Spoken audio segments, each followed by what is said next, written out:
This is Beyond Stars Productions.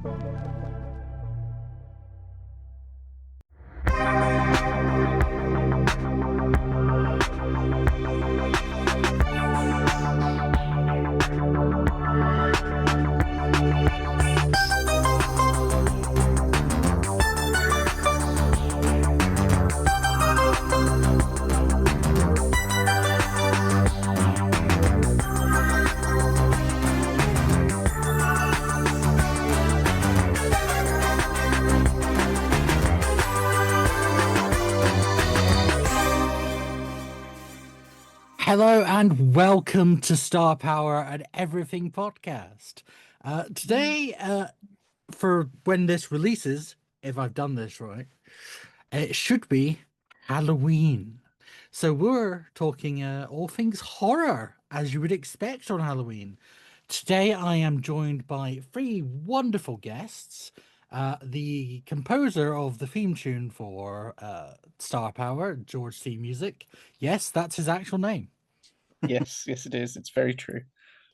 We're also joined by, how to put this nicely, the man of many and perhaps too many words over on an awful and his many, many essays. It's Thomas Beech.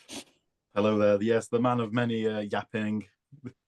And some may recognize their edits over on TikTok. Wonderful editor, M. I can't pronounce your last name because I'm stupid. That's okay. Hi, everybody. It's great to be here. Also known as androzaniedits, I believe. Yep. Great. So we'll just get straight into it. I am not a big fan of horror. So you guys are going to be carrying a lot of it.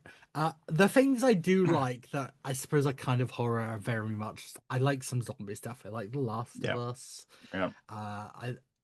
I liked The Walking Dead for a bit until it got shit. But that's kind of my area. Zombieland, horror comedy I could do. Okay. That's fine. Yeah. That's easy peasy. But the real nitty gritty stuff like Freddy Kreuger, Saw, all that stuff. You guys will be carrying it. So we'll just start off with a simple kind of, where'd you get into horror? Well, gee, I mean, that's a great question because everyone's got an origin for where they began in horror. Some people sort of, it's based on sort of like childhood fear, or some people sort of see their traumas and stuff in horror films. Yeah. Or watch that one fucking YouTube video. You watch the one YouTube video with the jump scare. Oh my God. But yeah, for me, it started, I think the youngest I can remember was maybe 6 or 7. I'm trying to remember like what my first, because so much of horror has blended in for me over the time, you know, like I can't quite remember. I remember watching It when I was really younger, and I remember seeing like Ghost Watch from my parents and things like that. So I think my parents were a big sort of factor in bringing horror into my life. We had the Nightmare on Elm Street DVD sort of box set, which had the first 7 films in it, and that's recently been signed by Heather Langenkamp, actually. So I've got that on display on my shelf and everything, which I'm really proud of to have that signed by Nancy. So I remember watching a lot of them when I was younger, the Nightmare on Elm Street stuff. Friday the 13th, I saw, I think the remake back in like the 2009 remake in like 2012, 2013. That was pretty cool. I mean, again, it wasn't scary. It was kind of cool to see like what this Jason was all about. I remember the Nightmare on Elm Street remake being advertised in like 2010 when that was coming out, and seeing that and just hearing a lot of people around me sort of like, that was rubbish, you know, stuff compared to like the 80s ones, which to me, yeah, that was true, because like I remember watching the 80s ones when I was younger and everything. I think the only, that's it. It was very much just my parents bringing me up on the DVDs. And then sort of the cultural zeitgeist of like horror, you know, I had Scream masks when I was little for Halloween, all the zombies kind of stuff. Treehouse of Horror, for instance, you know, the Simpsons Treehouse of Horror. Oh, Treehouse of Horror. That's horror, like. Yeah, you know, I mean, back when they were good. Now they're all just parodies, and it's kind of lost a bit of its soul, because back then it dared to actually be quite disturbing and horrifying. And the stuff that you get in classic Treehouse of Horror feels like straight out of like creepypastas. You know what I mean? Like the abandoned TV episodes or the lost episodes that are quite demented. You know, I'm thinking stuff like the Evil Squidward one or Dead Bart or all the other kind of lost TV creepypastas. But yeah, creepypasta was also like another thing that got me into it, but it was mostly through my parents and a lot of the media that they had. So they had stuff like obviously Nightmare on Elm Street. They had Ghost Watch on DVD as well. So I remember watching that for the first time. That was pretty gnarly. That was really cool. I don't know if people are familiar here with Ghost Watch, but basically it was a TV broadcast on the BBC back in like the 90s. It was like 95, I think, 93, 95.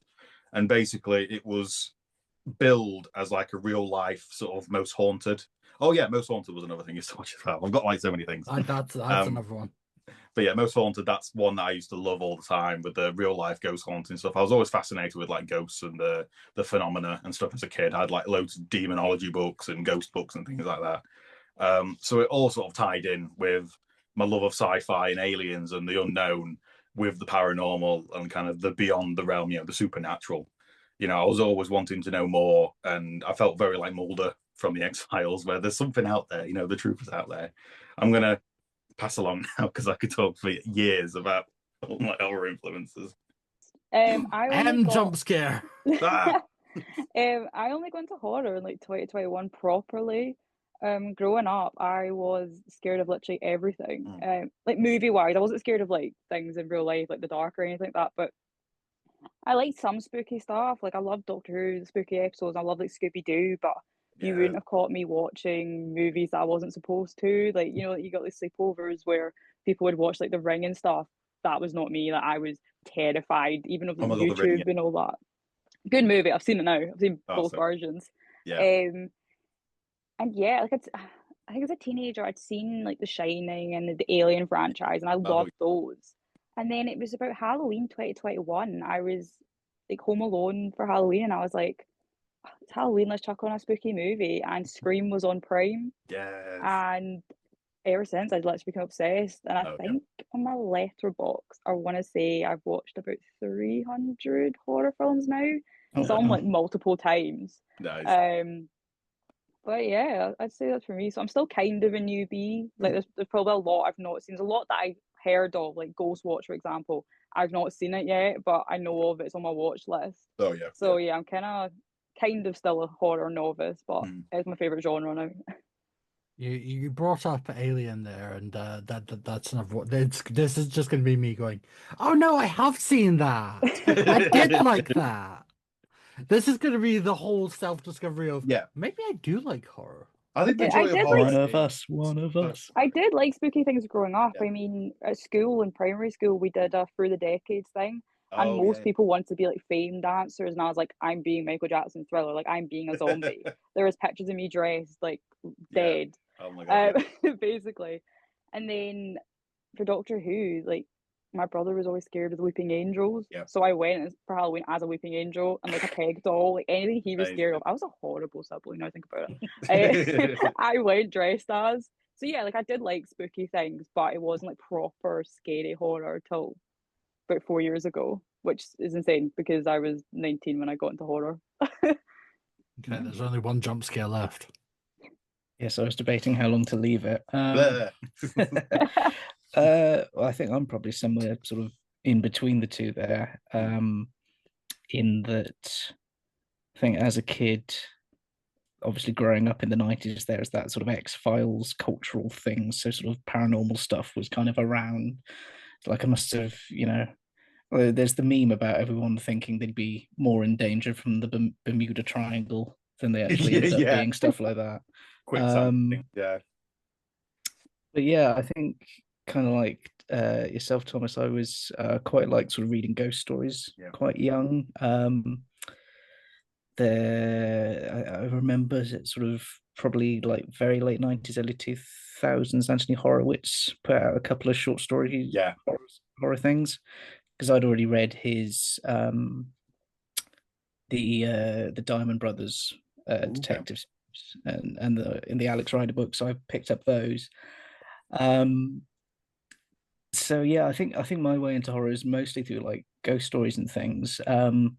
I definitely saw the first two Ghostbusters films way too young. In hindsight, just considering, especially the first one. Oh yeah. So I think I always found the second one scarier than the first one, weirdly, considering the second one is a bit more cartoonish in places. But so yeah, I think, I mean, that especially the first Ghostbusters film was very formative for me in terms of my taste in comedy as well as, Oh, yeah. as horror. So I think that's probably the first big one, and then obviously Doctor Who, you know, the scarier episodes of that, especially the Hinchcliffe era. That was my bread and butter for a while. And then got to probably in my I definitely saw the first four Alien films when I was 14, because that was over the summer holidays between school years, and basically Wow. I'd sort of, because I'd heard about them obviously, and you know, they were big important sort of sci-fi films and things, and sci-fi was my jam growing up, to the point that, you know, my parents would get me like a classic literature book for Christmas, Yeah. Oh my god. as in to balance out all the sci-fi I was reading. So basically I persuaded my mum to, because my parents had the quadrilogy box set. Yeah. So basically the way they'd let me watch them was I'd watch the films, and then the next day I'd watch all the special features. It was like one a week, doing it like that, sort of bash that out. And yeah, those had a big influence for a while. And I think shortly after that, I definitely had a Tim Burton phase, who's not horror straight down the line, but he's definitely adjacent. Yeah, it was like gothic horror, weren't it? Gothic Yeah. horror. I think most of his stuff's kind of, yeah, like there's definitely, I mean, he's obviously inspired by like Hammer and German expressionism, so there's definitely crossover there. And then after Tim Burton, I got really into John Carpenter, Yes. probably around 14, 15. Which, to the point that that's probably, if anyone knows me from the internet, it's probably my John Carpenter Doctor Who mashup that I did about 10 years ago now. My god. That was, so that's one of those sort of loves that I've never really grown out of. I like to go back and revisit his stuff because it's brilliant. But yeah, from there, like I think like The Shining, not long after that, a bunch of like the sort of the 80s classics and things. I guess I've never really considered myself like a full-on horror fanatic, but there's a lot of good horror out there, and I kind of know what I like. And so if there's something that hits that kind of checklist of various things, then I'm usually down for that. But yeah, that's me, I guess.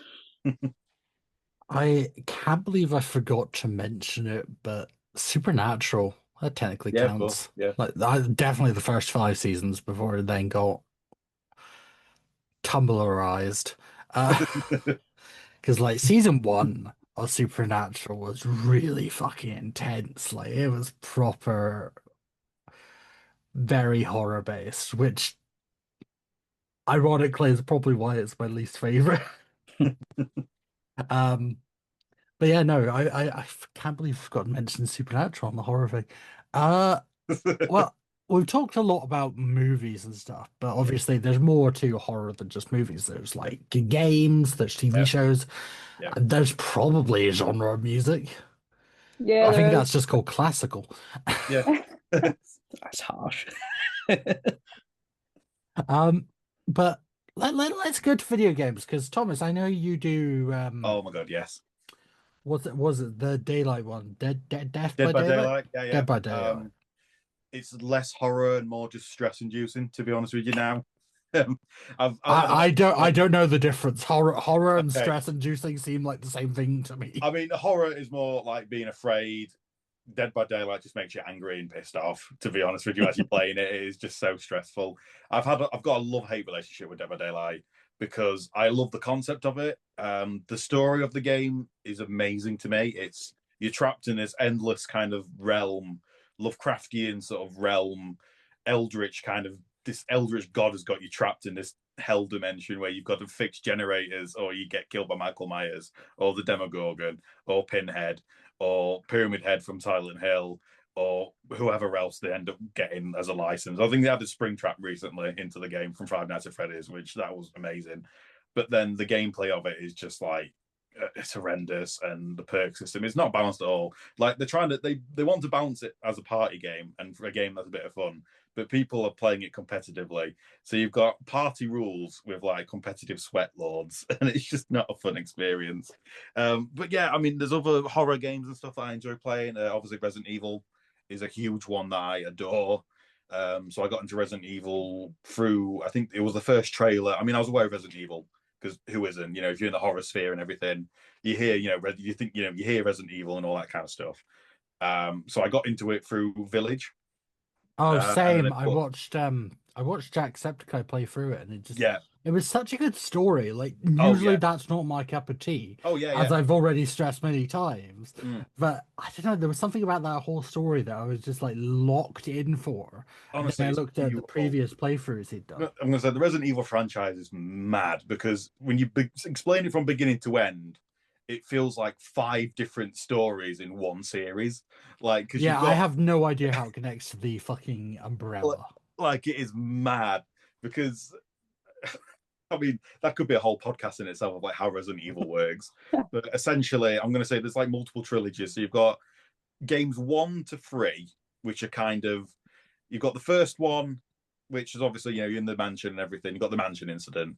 The second one takes place sort of at the same time as 1 or a little bit after 1. And then you've got the third game, which is focusing on Jill from the first game, but it takes place like before 2 and then a couple of hours after 2. And then you've got Resident Evil 4, which takes place like 5 years, 6 years later. Umbrella's gone off screen. Umbrella gets destroyed and sort of shut down off screen.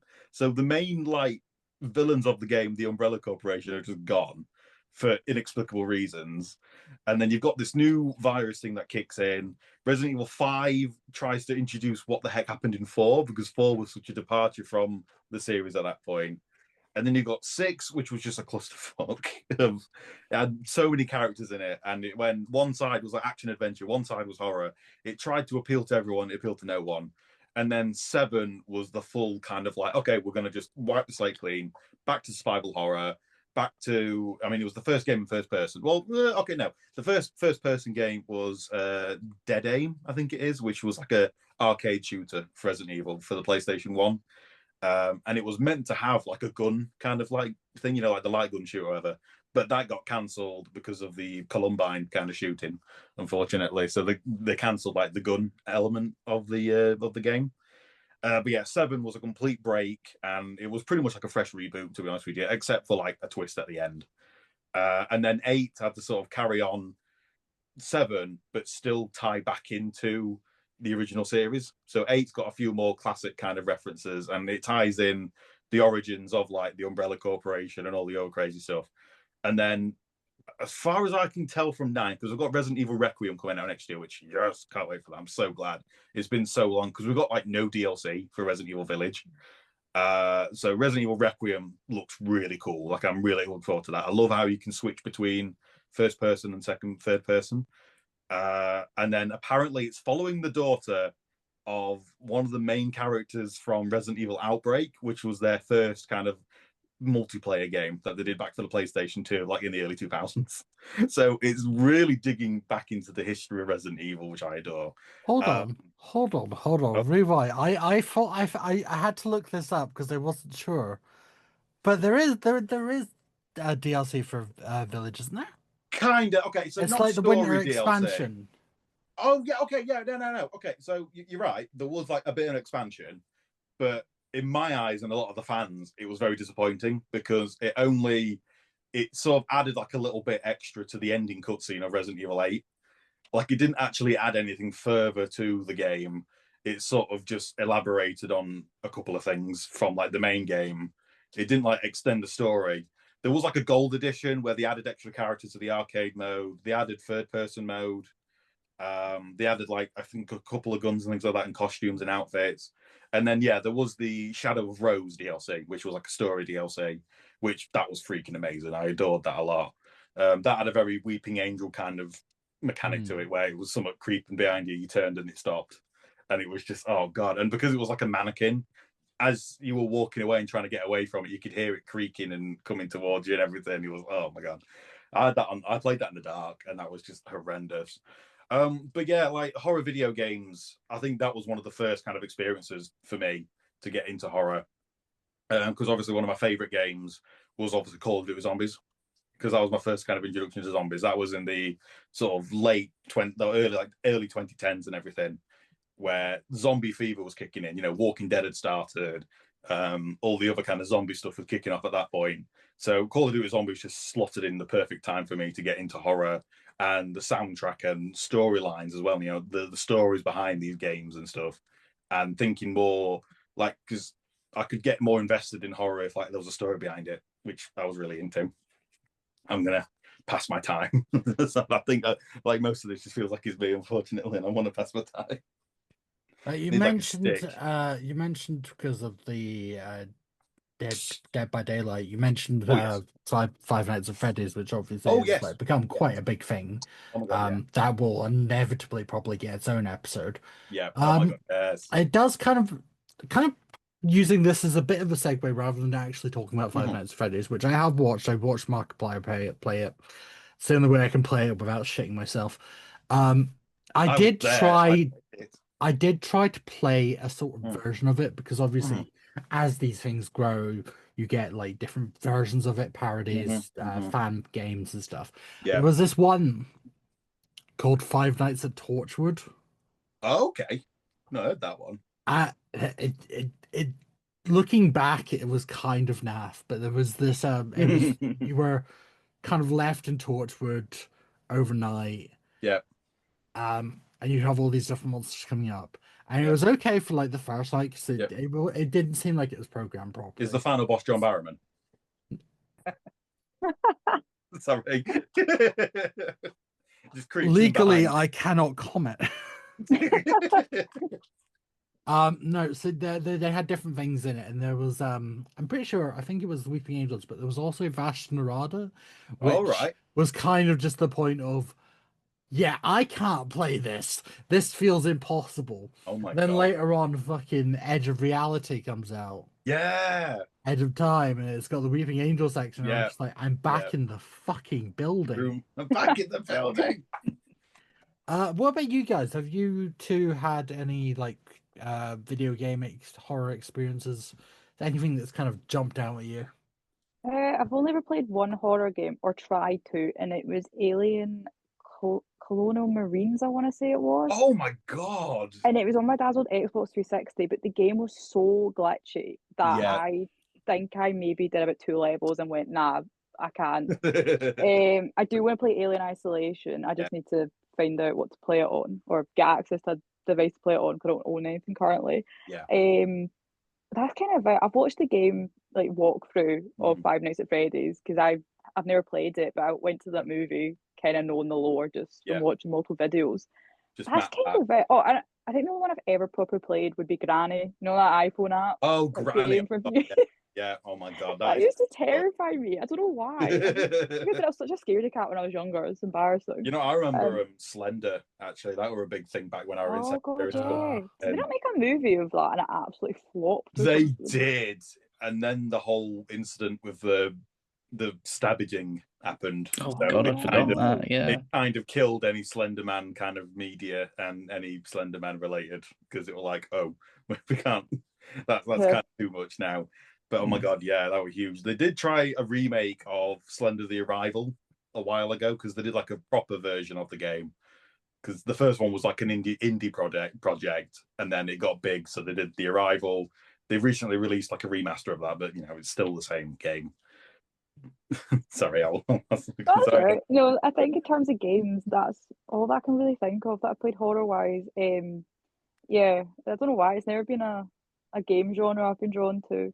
I think because if I watch something horror, I can like look away, but it's like a game you can't, because you're the one controlling the thing. Yeah, I think I'm kind of the same. I've not played loads of horror games, but I'm not a massive gamer to begin with. That was more my brother's bag, really. I quite enjoy. There've been some walkthroughs of things I've enjoyed. Usually, sort of point and click horror games from like I don't know why I find those quite interesting. There was a friend of mine at uni, we did once try and actually play, speaking of Resident Evil, the first game when it got remastered. And so basically, because the one of my friends had played it and was like a big fan of the shows, and none of the rest of us had played it at all. So he thought it'd be funny to get us all drunk and then like split us into God. teams. With the tank controls as well. Imagine that with drunk being Yeah, Oh it my was. God. I think he made the idea was we're going to do like a whole Let's Play series about it, where you'd have one household try and then compare how far into the game we get. And I think like the other household got like 1.5% of the way through the game in the first 2 hours, and then we got like 2.1. Amazing. It was Congrats. so when I think the games I enjoyed the most when I was younger were the time splitter games, which aren't horror games in themselves, but they have like one or two discrete horror levels in them. Yeah. Like there's usually like a zombie level, and I think Yeah. or like one of the games had like a whole sort of gothic horror thing in Notre Dame Cathedral, which I remember quite enjoying. But those are more shooter games. They're quite action oriented, so then I wouldn't really consider those horror games per se. I did play Iron Lung actually. I think Oh, okay. I quite enjoyed that one because that's a lot like smaller sort of indie games with not very long play times. I've dipped into here and there, like, so that was one I really enjoyed. But I think because I'm not a huge gamer anyway, most of my horror game experience is mostly through other people talking about it. Yeah, but it's Let's Plays and stuff. Yeah, exactly. Yeah. It's definitely one I can see working as a genre because, like Em actually said, unlike a film, you're actually immersed in the story, and so it Especially when feels a it bit comes to more. like virtual reality games. Yeah. Oh my God. Where God, I cannot imagine doing this. No, I definitely. actually think I'd probably cry in the middle of the living room or something. Like genuinely, I'd be like, get the goggles off. I think Resident Evil 7 was the first kind of like one of the first big like horror games to go VR, and that was just like surreal to see that in real time. Because because it was first person and a lot of the environments are so visceral and kind of like gross, because it's very Texas Chainsaw inspired, where there's lots of like rotting food and meat and stuff, and you can just even though there's no like smell technology or anything, you could just imagine that being really nauseating. Having to walk through like a really gross kitchen or like a basement that's all moldy and everything. You know, it's basically J.K. Rowling's house, but in a horror setting where there's just mold everywhere and mold monsters that are still buying like Muggle merch. I need a mod. I need like a Resident Evil like J.K. Rowling mod where it's just that'd be amazing. Because there is like a hag kind of character in the game that becomes like a boss, and she's all like an insect, so she like grows extra spider legs and stuff and crawls on the walls and stuff, and she like vomits on you and things like that. So she's crawling on all the walls and all the ceilings and everything, and it just makes me sick thinking about some of the boss fights in that. Oh my God, honestly, Resident Evil such a great series. Like you just can't go wrong with it. Oh dear. But then also back to like the point and click thing that George mentioned. It just brought back a really visceral memory of, like Flash games back in the day where you go on like you go on like different websites, stuff. There was like Game Joel or the other kind of websites. I remember a few back when I was little where there were point and click horror games where you explored like a haunted house and you were trying to solve puzzles, open up like a safe or a box or something, and there'd just be jump scares, or you had to tap on this doll to like pop its eye out to get a key out of it or something. And I'm like, I'm way too young for this. I was like at least 7 or 8 playing these on like the family laptop where it took like 20 minutes to load because like the internet back then was horrendous, and the fan on the laptop would just be blaring hot because it was just trying to load too much at once. I remember there was a couple of games like that, but it was like Scooby-Doo ones, and they were kind of similar, but obviously less scary. Because I guess they knew the target audience a bit more. But yeah, I remember this being on my mum's laptop, and you'd be sitting there for like 20 minutes, like you said, waiting for it to load, going, is it gonna load? And then it was like, if it didn't load, you have to restart. And yeah. Oh God. Kids, they just don't know what they have. They just don't They know. don't know. Well, the thing is, so my old Wii was like breaking for so many years. I didn't realize that I actually had to Google when I got this newer one what noises are normal for a Wii, because I really was like, this is really loud. I didn't realize how loud they were because I kind of forgotten. all the noises are normal, but I probably had to like research, is my Wii normal? Oh my, yeah. Is my Wii is making noises. Is it meant to do this? Because the old one would like make crunching noises because the disk drive went and eventually just the hardware yeah. went. Yeah, But when your Wii starts acting up, you have to call an exorcist, but it's just like Mario exorcist mode. the thing was, I didn't realize that. So I No, thought sorry, Luigi's Mansion. Luigi's Mansion. That Yeah. makes more sense. Okay, carry on. Sorry. so the Wii that I had, that I was using, I thought was a replacement one to begin with. All right. So I thought, why is it breaking? Like it can only be like 12 years old, if that. No, it turns out that it isn't a replacement one. My parents got confused, and it actually was pushing being able to buy an alcoholic drink. So Wow. Hey. no wonder it broke. I do adore the Wii. I mean, the Wii's fantastic. There's loads of random games on there and stuff, and random like horror shovelware as well. Like I remember a few sort of having to use the Wii remote to sort of like illuminate dark areas and stuff for like a flashlight and stuff. I think it also had like Black Ops on there with like Call of Duty Zombies, and the graphics on that was scarier than anything. Call of Duty on disc. I feel like it was my dad's, but I never tried loading it because I'm like, I don't. I don't think it's gonna look great. The Wii can only get plugged into the TV that I have in my room because it's basically the most basic TV we own. Because otherwise, it's very painfully obvious the age of it. I'm gonna say so many TVs now don't have any of like the adapters and stuff, because like the Wii had like 3 colors, the AV colors, like the red. My TV's the one that has that as well. I mean, you can use a HDMI converter, but sometimes it doesn't always work. Hello, and welcome to Star Power. We're now discussing the TV episode. I'm so sorry, I go on tangents so easily. But yeah, so I'm keeping it on a smaller TV that's less. It's basically not 4K. It's put that way, and it looks better. But then also, speaking of the Wii, I remember having House of the Dead on there because it had House of the Dead 2 and 3 remastered on there. Which, I checked them out actually. They're so good. I mean, it's basically the arcade ports, but just on the Wii, so you could do the remote and stuff. We've never been able to have like a faithful remaster of House of the Dead 1 until a couple of years ago, because the original sort of like circuit boards and all the original stuff and everything was lost at the time. Like Sega just lost it. It was like, we don't know where House of the Dead 1's gone. So there was recently a faithful remaster of like House of the Dead 1, which it's okay. And then they've done the second one and it's terrible.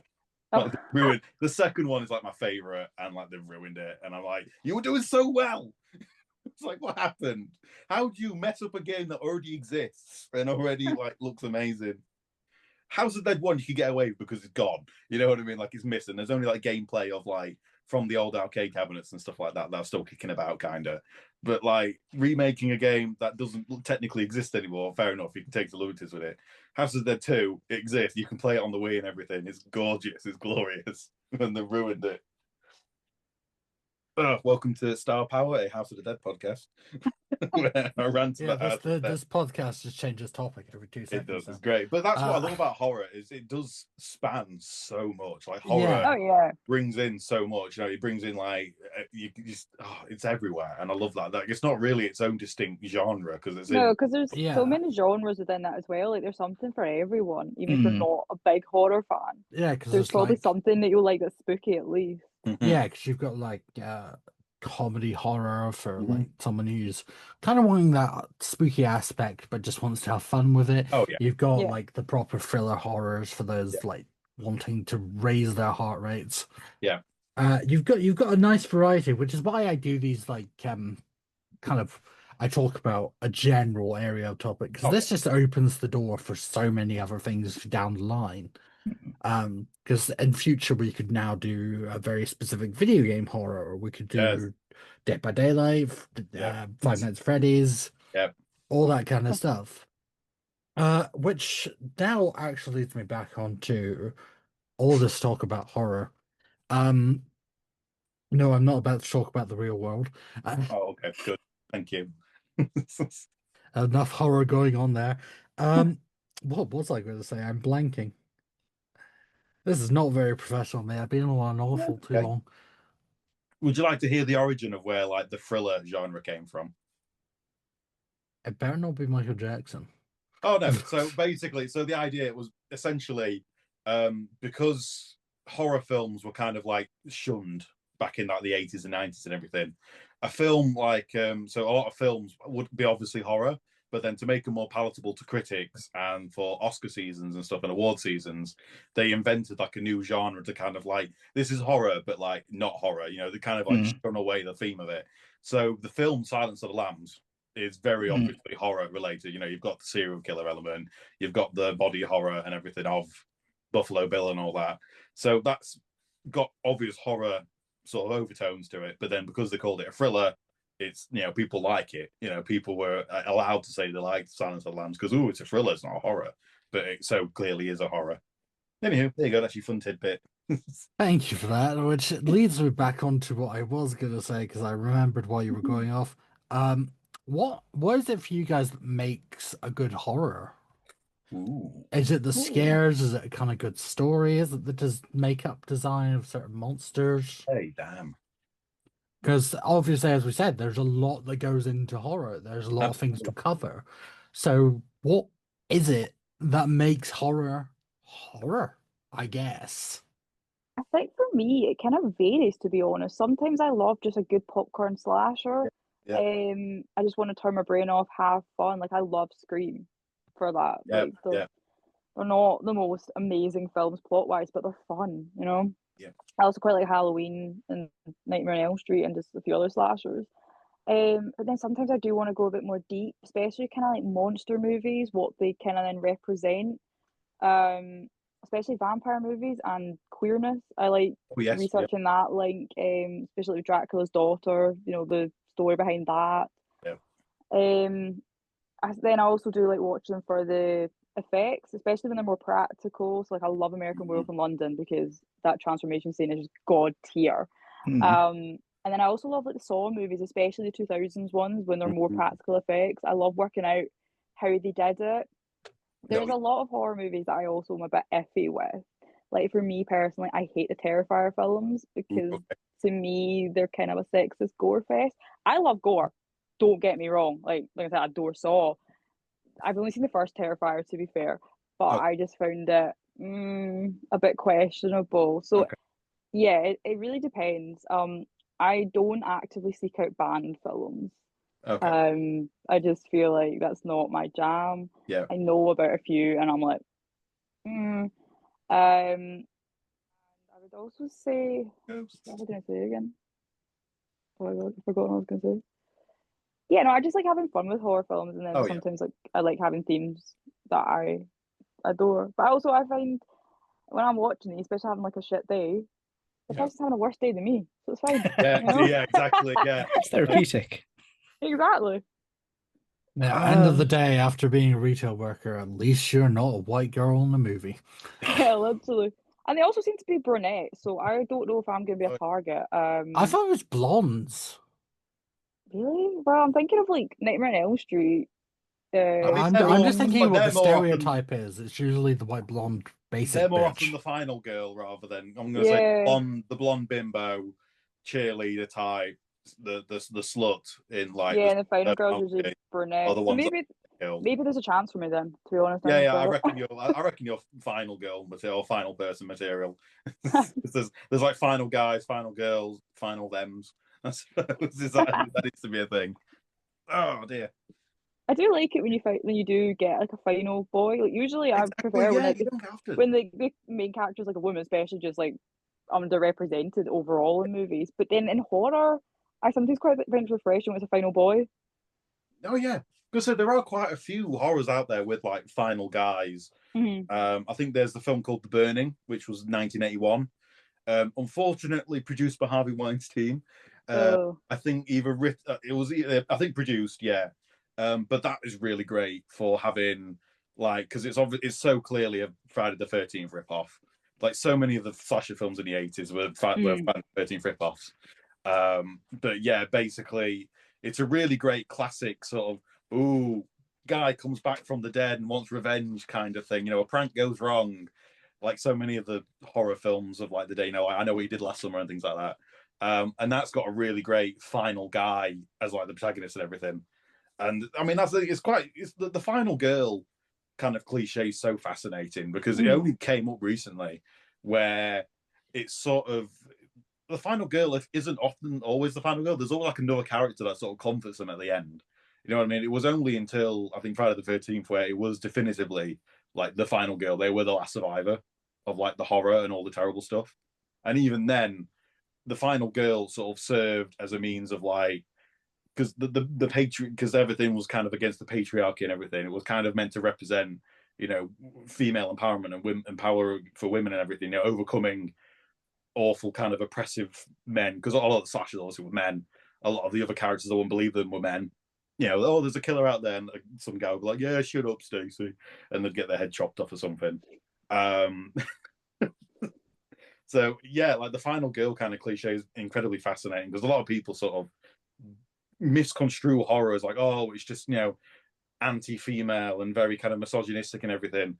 If anything, like to me, I think the very girl power, especially a lot of female directors and writers get involved and put themselves into the work, and you do get a lot of sort of like essay sort of survivor stories through slashes and things like that. I would also recommend to you the next two sort of Terrifier films, because I know Terrifier 1, yeah, I see where you're coming from with the misogynistic overtones and everything, because it is quite over the top. The second one does a really great job with introducing a main lead, like a main female. Okay. And then the third one carries over into that, which is pretty good. Okay. So I do recommend those at least. Because they've got Lauren Lavera playing, I forgot what her name is, but she plays like the main final girl in it. And they do, like, the second and third one have more of a story. Right, like, okay. Like the first one was just basically just a fan project, you know, an indie that they made just purely just to get the controversy and to get the money in. And then the second and third one, they're trying to do a story, and then they're doing a fourth one now, which might round off the trilogy. Anywho, but yeah, that's on my end. Did we actually answer the question of what makes a horror, or did we just fall rapidly down the descent of Final Girl? Oh no, sorry, I don't know. Again, I will apologise straight off, because I did study horror films in my third year at university. So a lot of my sort of coursework and degree stuff was very horror themed and related. So I will just talk. I will wax lyrical about like the methodology of horror films and the themings of horror films and everything. I will just my inner university student is coming out with these discussions. It's so nice. Sorry, hold on. Thomas Beech will talk? Unheard of. I have a feeling you get on very well with my media theory lecturer, because he did his PhD on Henry, Portrait of a Serial Killer. Oh my god, yeah, I've seen that. Yeah, I don't know what to think about that.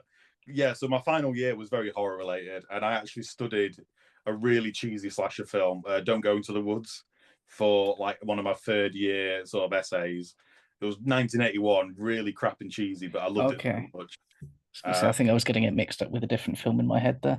Maybe. But yeah, oh my god. So yeah, I could just talk lyrically about. But yeah, M did specify it's the kind of escapism, isn't it, for M, where you can unwind, you can kick back, you can enjoy the gore and the practical effects. You know, the sink into like the unrealism of it. You know, you can sort of break free from the horrors of today and watch an over the top horror of some guy in a mask like slashing people. So I guess I'll go next because I've been speaking and I feel awful for this.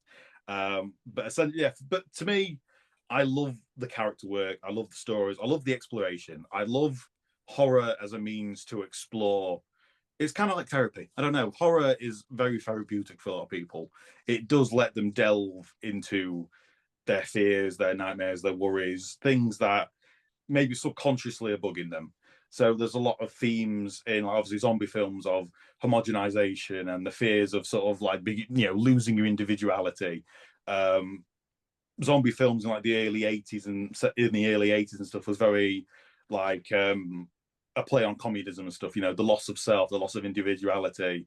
They Live, for instance, was also really good for like indoctrination of sort of American culture, and the guy with the sunglasses, and he sees that, so buy this, buy that, do this, don't question authority, obey. Very much against sort of capitalism and the kind of the worries of the over oppressive government and having the wool pulled over your eyes. You know, we're not living in we're not having real experiences. I love in particular sort of psychological horror and character driven horror. So stories where a character's going through something and they have to overcome it by the end, or at least reconcile with it. You know, maybe they don't beat the monster, but they learn to accept the monster within themselves. There's a lot of, you know, in the Stephen King works, for instance, where it's very character based. You know, The Shining in the novel is very much a play on alcoholism and the fear that Stephen King had of being incredibly belligerent and too drunk to even like be himself. You know, he'd lose himself to alcohol and drugs. Stephen King lost himself to drugs a lot of times. There's a lot of, again, because a lot of his stories focus on writing and writers, alcoholism, just like the general everyday fears. He also put himself into a lot of his works as well, obviously as the writer character. He even actually put himself in as a character in the Dark Tower series. You know, he's his own character in the Dark Tower series, which, damn, I'm looking forward to that coming out from Mike Flanagan, because he's working on a Dark Tower series for Amazon now. Yes. So, and speaking of Mike Flanagan, yeah, so my favorite kind of horror are like the Mike Flanagan, Jamie Flanagan kind of stories. So Haunting of Hill House, for instance, which is an adaptation of the, I forgot what her name is. It Shirley something. Shirley Jackson. Shirley Jackson, that's it. No, it's just because I've literally only just recently read the book. Oh, brilliant. Yeah. But yeah, the Netflix series, that's fantastic. The Bly Manor one's fantastic. My personal favorite, though, is Midnight Mass. I think that is a fantastic one because that explores sort of religion and indoctrination and the kind of the use of religion to kind of overtake a sort of like the mindset and sort of weaponize religion into a way to sort of indoctrinate enough and sort of just go completely homicidal. But it's vampires. It's basically Christianity is vampires, which is fantastic. And it's such a personal story to the writer Mike Flanagan, because he grew up, I think, as a Jehovah's Witness or some kind of other really tight sort of, you know, really restrictive kind of religious order or something he was in. And so he wrote that. He started writing it back with the mindset of like, because he then became an atheist afterwards, you know, because he got completely disillusioned with it. So he started writing it from the mindset of atheism and sort of like religion is rubbish, religion is this and that, that's terrible. But then as he grew older and got more mature and everything, he sort of realized, no, there's so many more layers to this. And Midnight Mass is just fantastic for that exploration of, to certain people, religion is the worst thing, to certain people, religion is the best thing. And it's that balance of, you've got to find like the good balance between the two, you know. And then obviously sort of, but yeah, I just adore stuff like Hill House and Bly Manor, where it's very much about trauma and memory and coming to terms with sort of the monster within yourself sometimes. There's another really great film I recommend from Mike Flanagan, Oculus, which is one of the first films that Karen Gillan starred in, you know, after Doctor Who, which was really great. That's a brilliant one where, again, that's family trauma, that's a brother and sister kind of coming to terms with or traumatic past, but they kind of focus it in on this inanimate object, i.e. this mirror, where apparently the sister believes that the mirror is haunted and cursed and whoever has it, you know, terrible things are going to happen.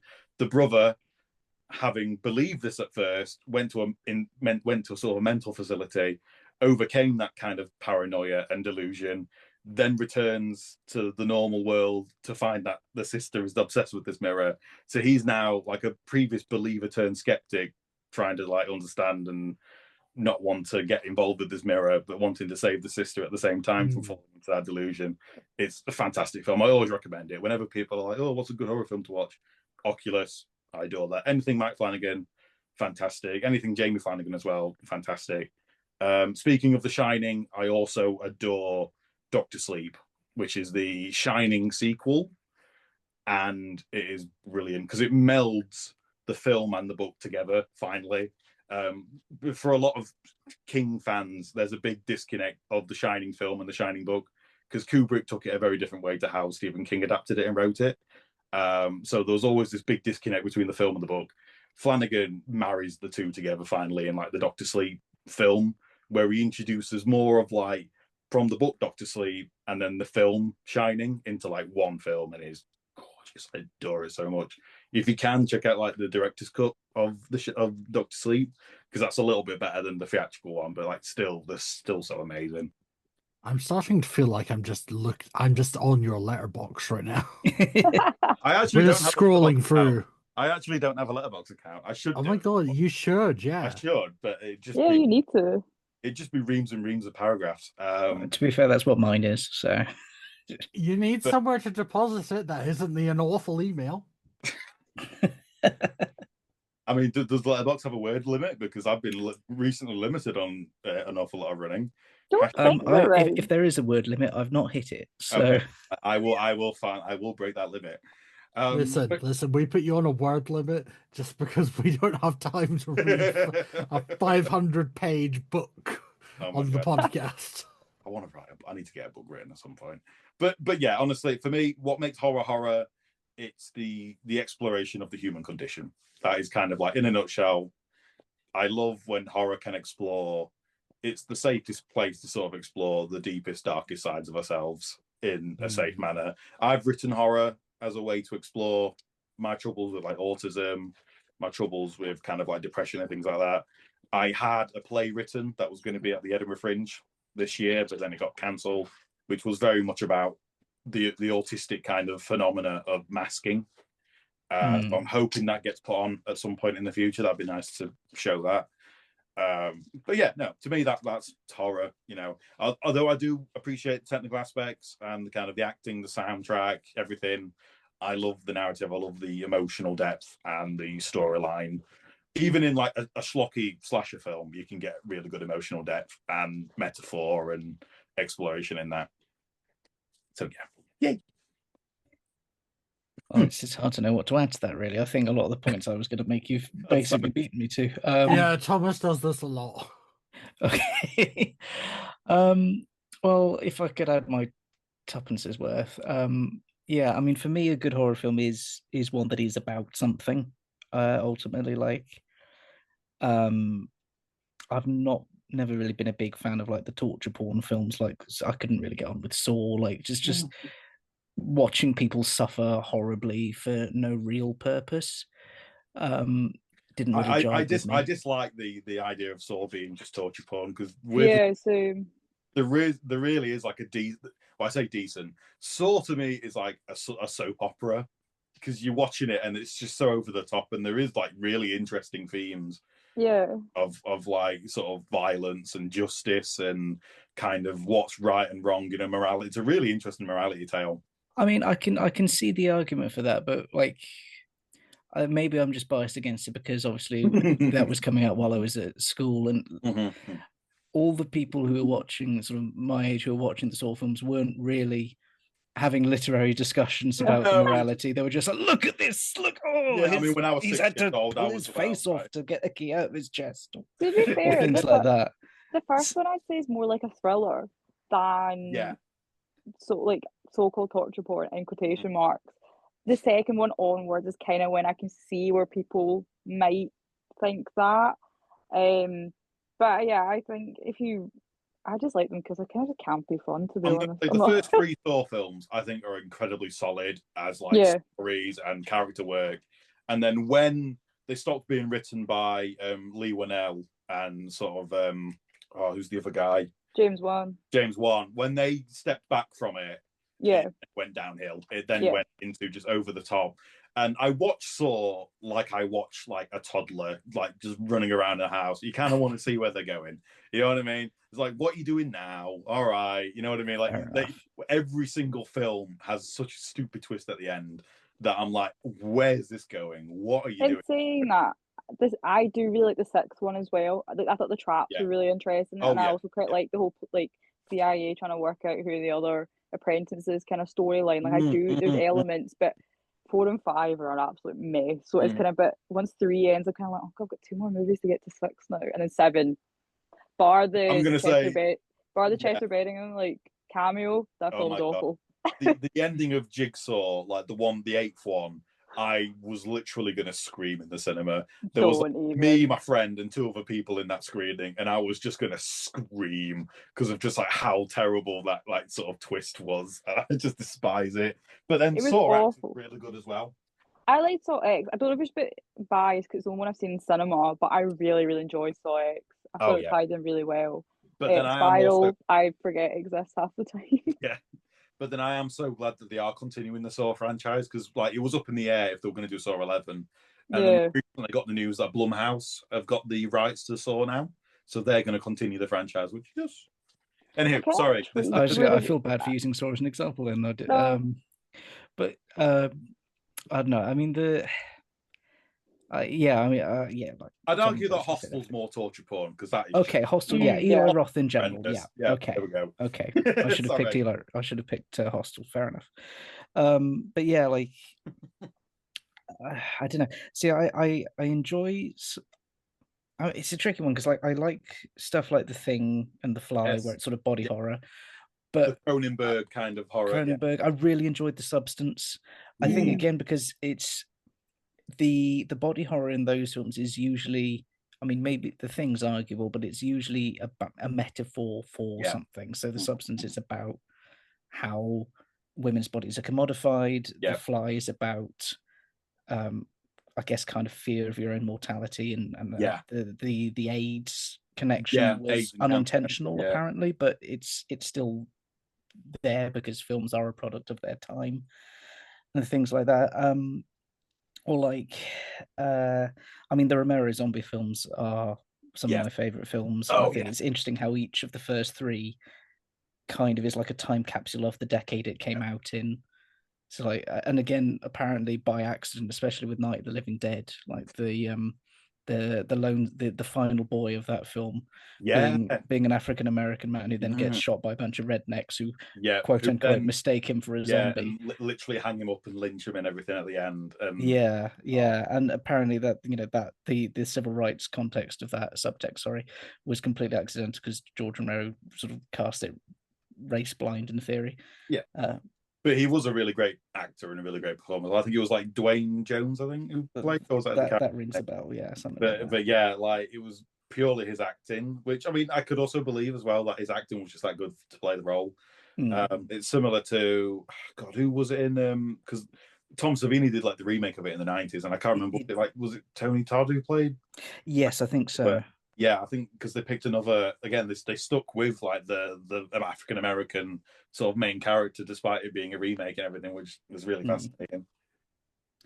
I mean, if you need an excuse to cast Tony Todd in a film, then take it because he's just a class act. Oh God, I miss Tony Todd so much. I wish I could have met him because like Tony Todd's been in like so much. I mean, like Candyman, he was fantastic in that.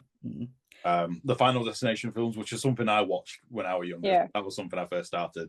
To me, Final Destination films are like accidental slasher movies. I have a fun story of my Final Destination. Yes, go on, share it, man. Come on. No, it's okay. How to put this ever so lightly? Final Destination 3 was the first time I saw tits. Oh wow, okay. Was it the sunning bed? Was it the tanning bed? Yeah. Yeah. I started watching the first one and I was just like, oh, this actually seems cool. I'll watch the rest of it. And I watched it and I was like, okay, right. Cool. Anyway. I think my first like experience of like boobage was like Piranha 3D, I think. But then they called it like Piranha 3 Double D because haha. But that was horrendous. Yeah, the nudity and stuff in horror is just it's a weird. To me, that feels more like egregious than gore. I don't know. I don't know. With Final Destination 3, it made sense because obviously it's a tiny bed. Yeah, that makes sense. So like contextually, I don't like it when it's like just there for the eyes.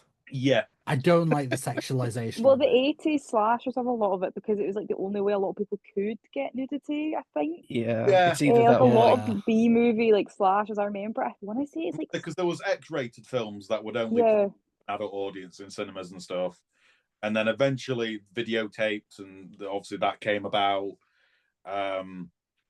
Yeah, no, I think horror films was a lot of the time.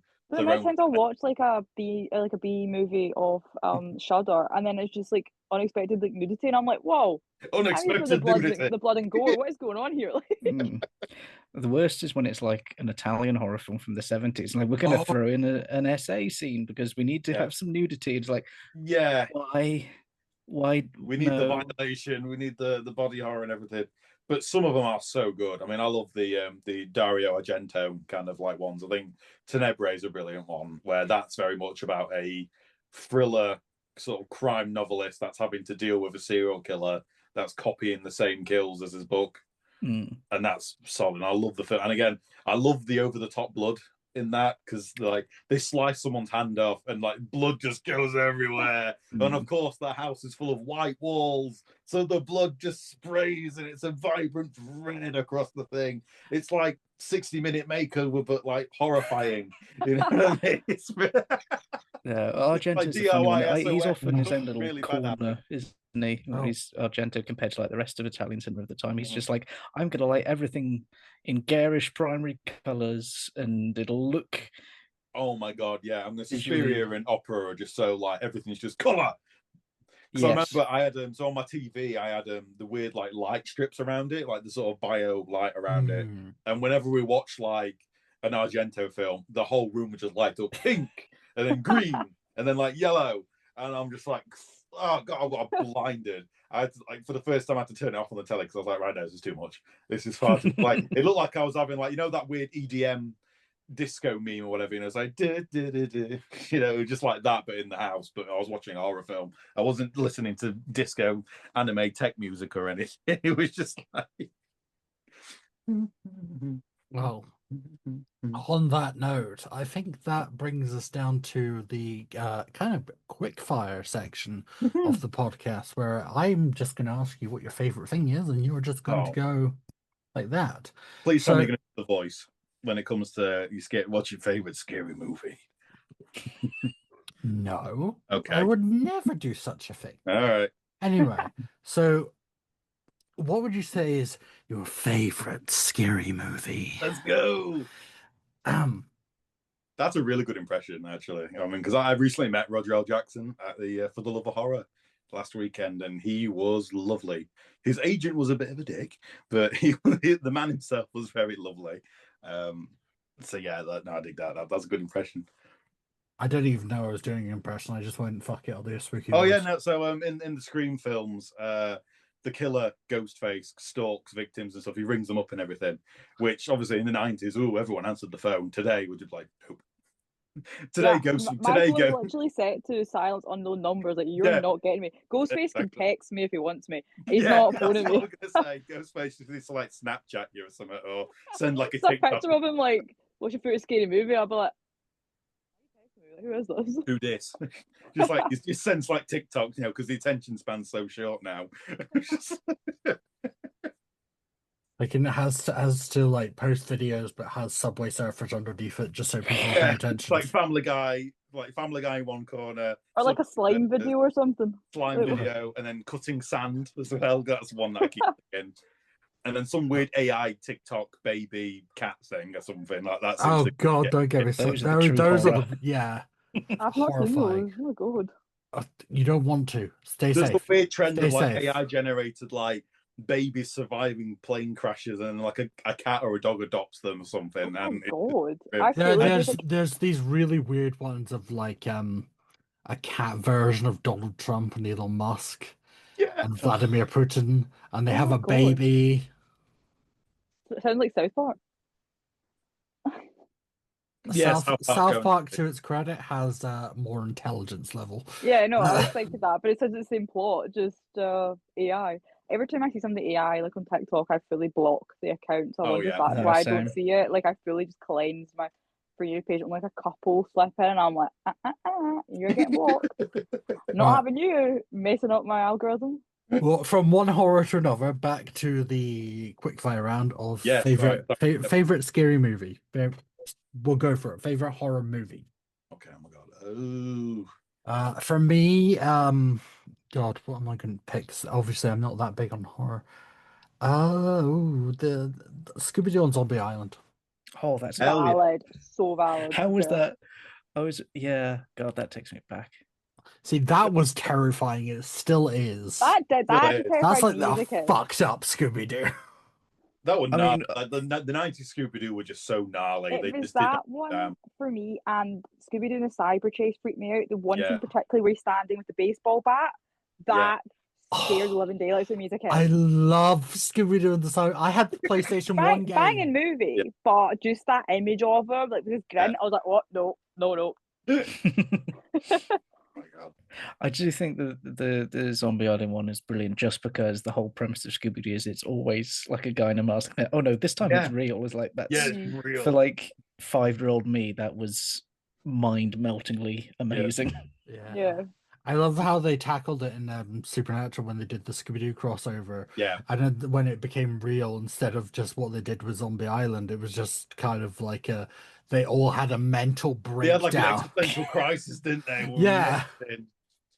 It was great contrast to what they did with like Zombie Island. Then they did the sequel, which I will admit is really good, but it feels so unnecessary. Did they do a sequel? Yeah, there's a Zombie Island 2. Is it like Oh. Return to Zombie Island or something? I think so. Remember that? I watched it because I was like, oh my god, Zombie Island. I love that. Oh, good. It's the member berries, isn't it? It's like, remember Zombie Island? Remember your childhood? Yeah, Return to Zombie Island. It was actually pretty good, but it does feel just kind of like it's there for the point of being there. Like you could take it or leave it, but it is still generally pretty good. It's the member berries, isn't it? I liked I think it was the Witch's Ghost or something like that, which yeah. I think had Tim Yeah. Burton in it.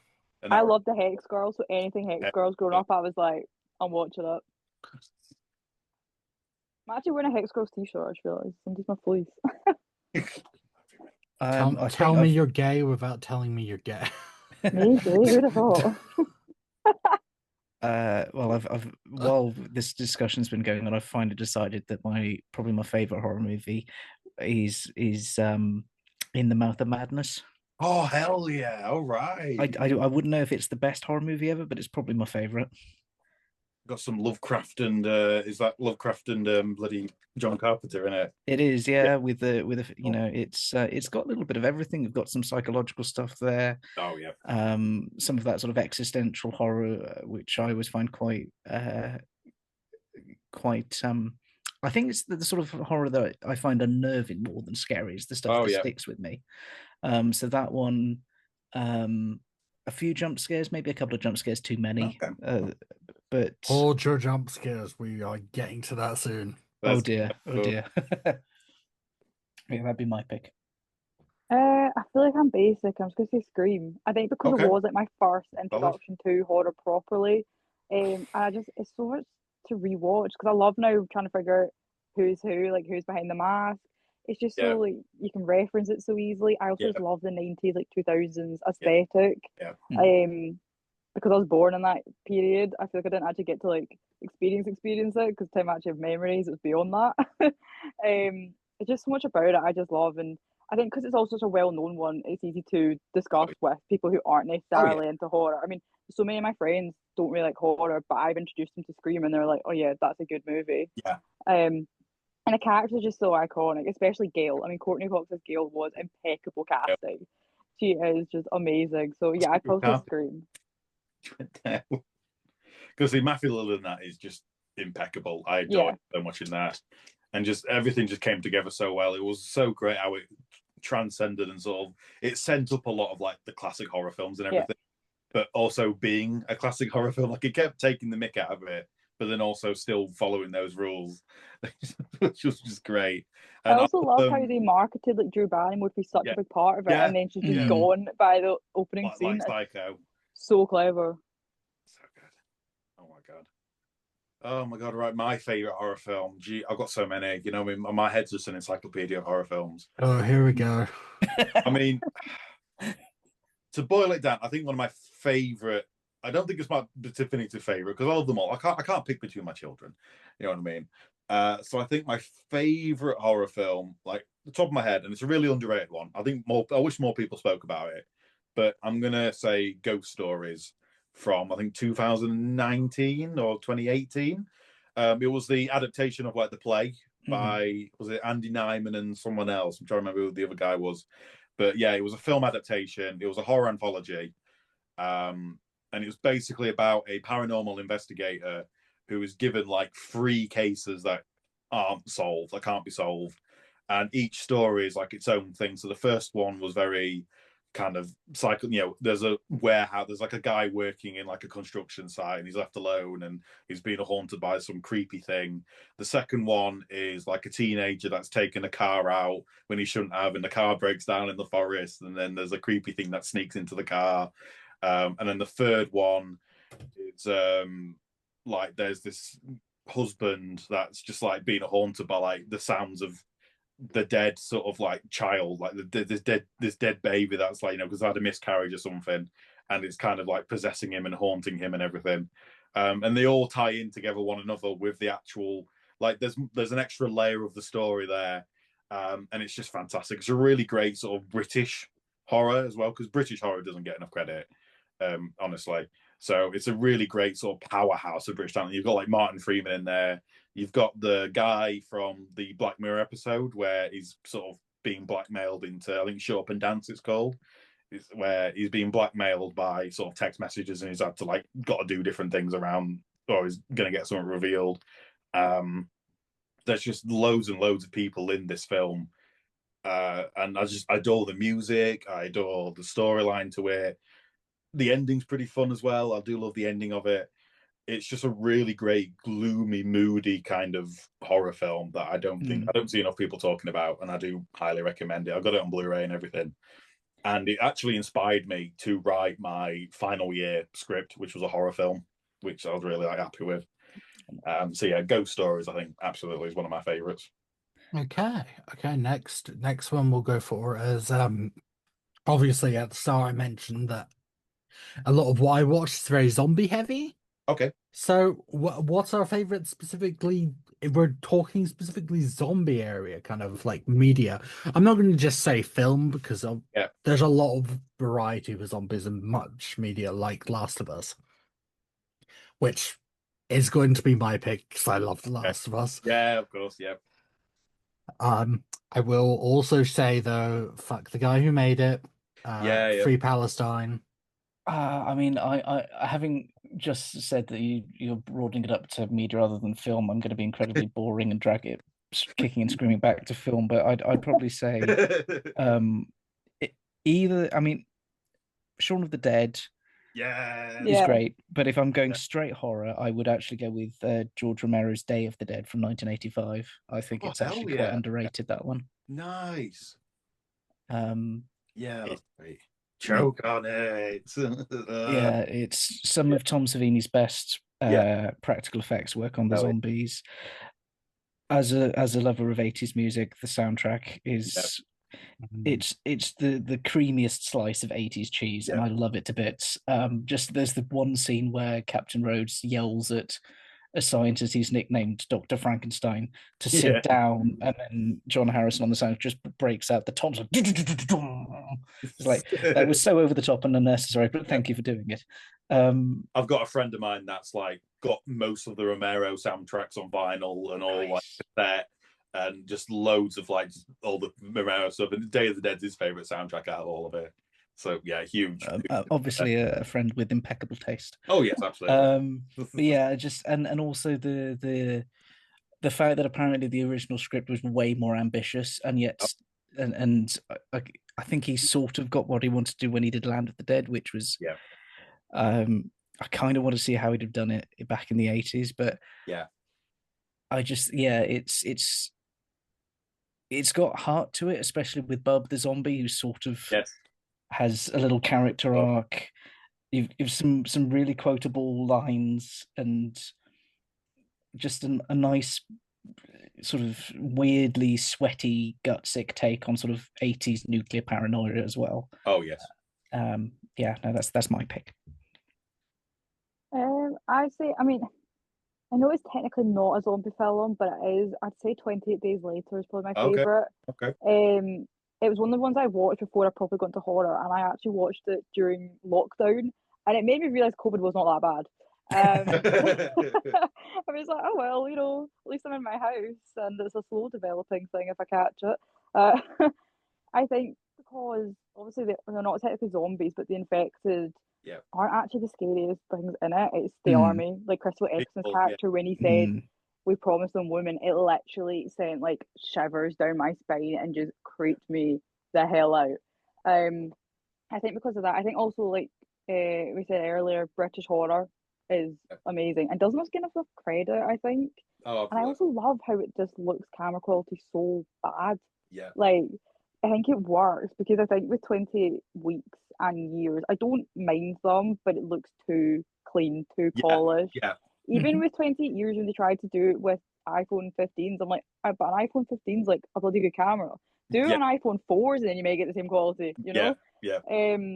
I love the guerrilla filmmaking of 28 Days Later as well, where it was just like they actually filmed like all the London scenes, the deserted London scenes were filmed literally or something. I think it was literally so early in the morning where they just had to film so quickly before everyone apparently came. So behind the camera there's the barriers and there is just the public standing there and they literally had like a split minute to do each shot. And apparently I've not seen it and I think it's because the quality is so low. Yeah. There is a guy in the background in one of the shots. And I've never found it. And I keep rewatching to try and find it. But I think it's insane because it's just like how busy London is. Apart from during lockdown, it kind of was going to 28 Days Later, to be fair.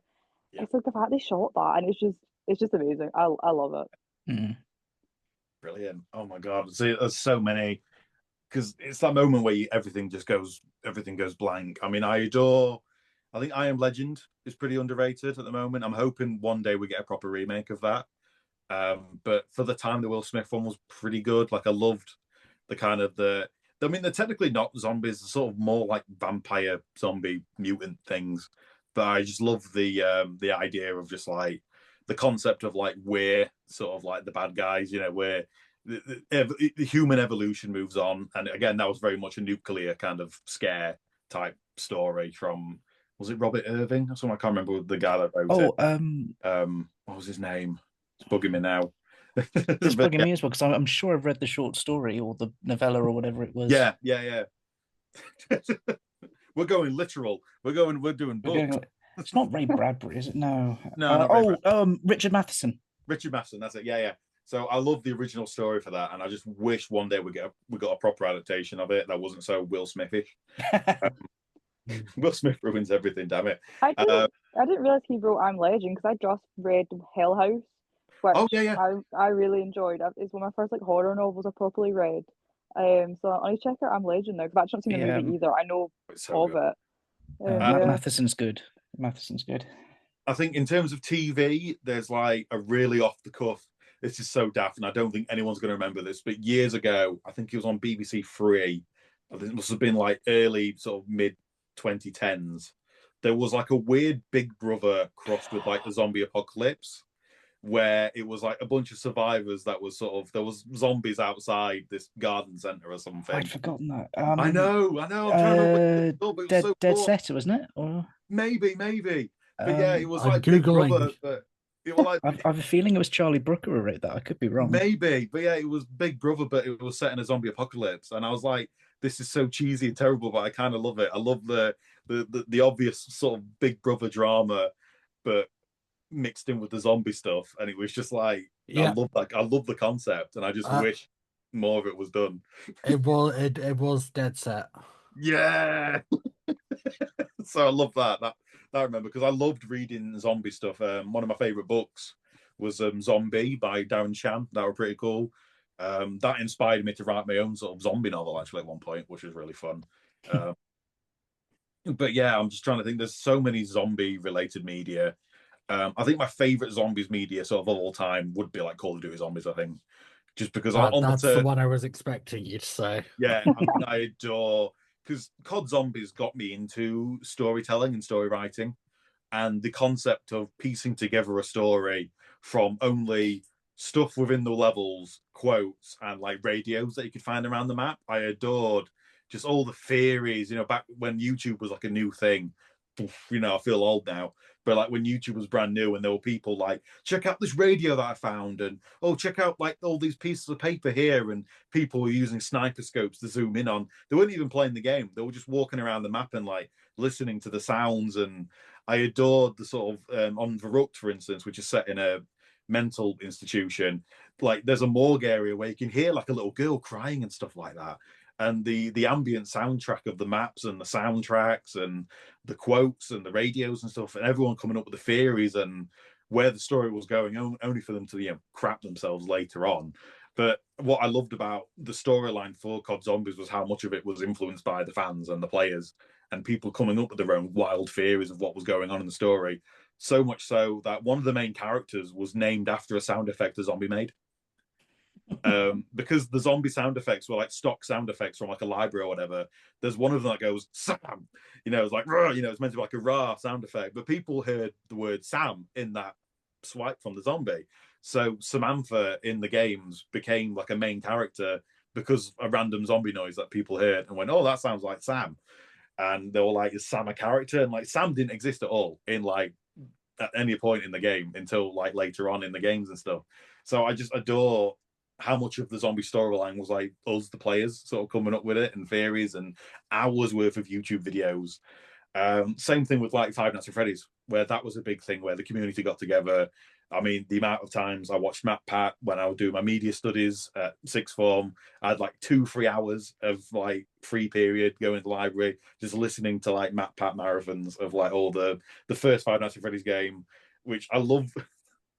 Have you ever gone back and like watched the Five Nights at Freddy's sort of Matt Pat theories where the first one's like it's based on a real life murder of Chuck E. Cheese compared to like where we are now, and it's just like how the fuck did we get here from like it's a real life murder to whatever the hell is going on right now in the games, because you've got stuff with like the mimic and everything now, and everything's trying to like move beyond it's moved away from like the paranormal and supernatural to whatever the hell's going on over there. I still love you, Five Nights at Freddy's, but what the hell are you doing? I mean, I'm looking forward to the second film because that's going to be fascinating, especially with like the certain characters they're introducing and everything. And considering that like one of the characters they're bringing in had like the hardest line, one of the hardest monologues in like video game history. It was like Henry Emily, in like Five Nights at Freddy's 6 with the as everything's burning to death and you can just hear like the deepest dark of pit is waiting for you, my friend. So don't keep the devil waiting. It's like, oh god, I love that monologue so much. I could recite that in my sleep. Anyway, sorry, we've moved on from zombies to Five Nights at Freddy's. But technically, William Afton is a zombified corpse in an animatronic Chuck E. Cheese suit, so that works. Hey, I'll allow it. Everything links. I know you didn't. I know you mentioned that you didn't have a connections round, but I feel like we've already made that for you. Yeah, the connections round is the podcast plot twist. I'm gonna cut the little quick fire round short because one, it's not been quick fire, and two, okay, I apologize. We have some audience responses to respond to.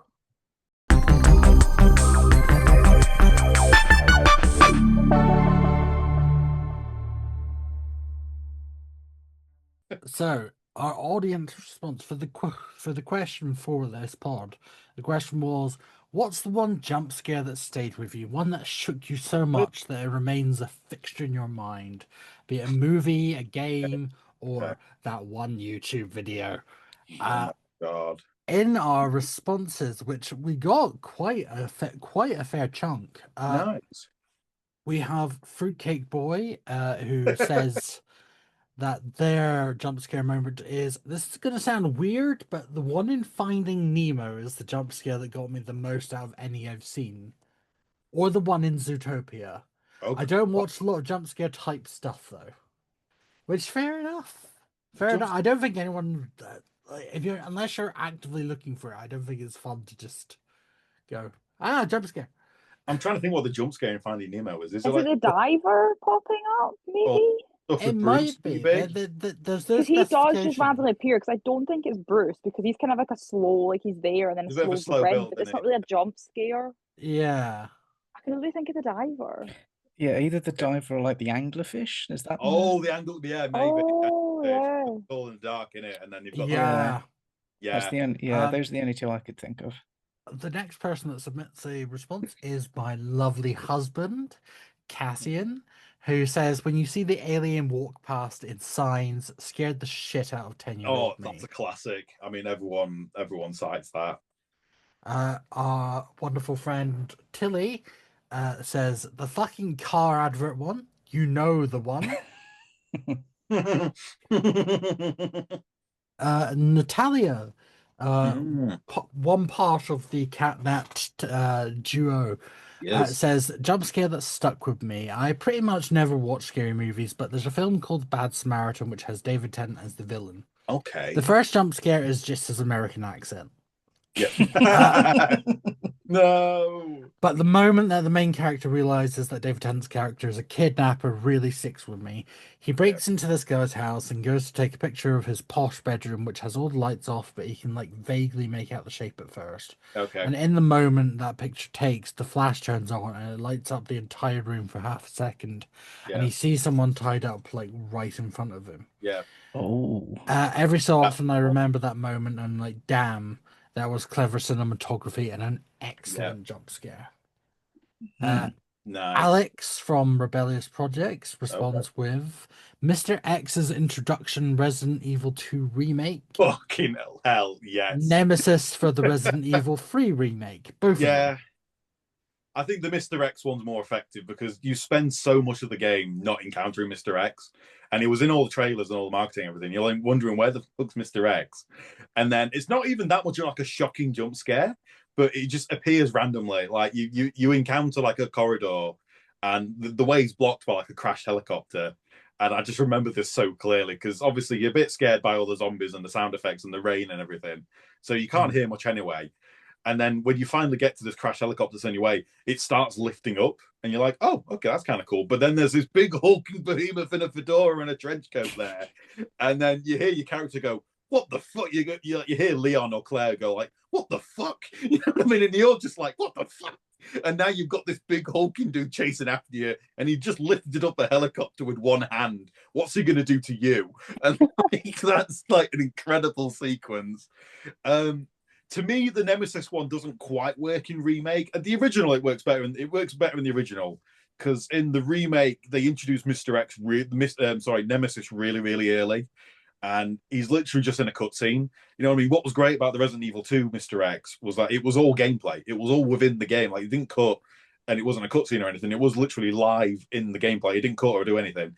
Whereas the Nemesis introduction, it's all cutscene and quick time event, which just doesn't work too well because again you feel like you're watching the film rather than in the moment of being Leon seeing him lifting helicopter up and go, oh, what the hell.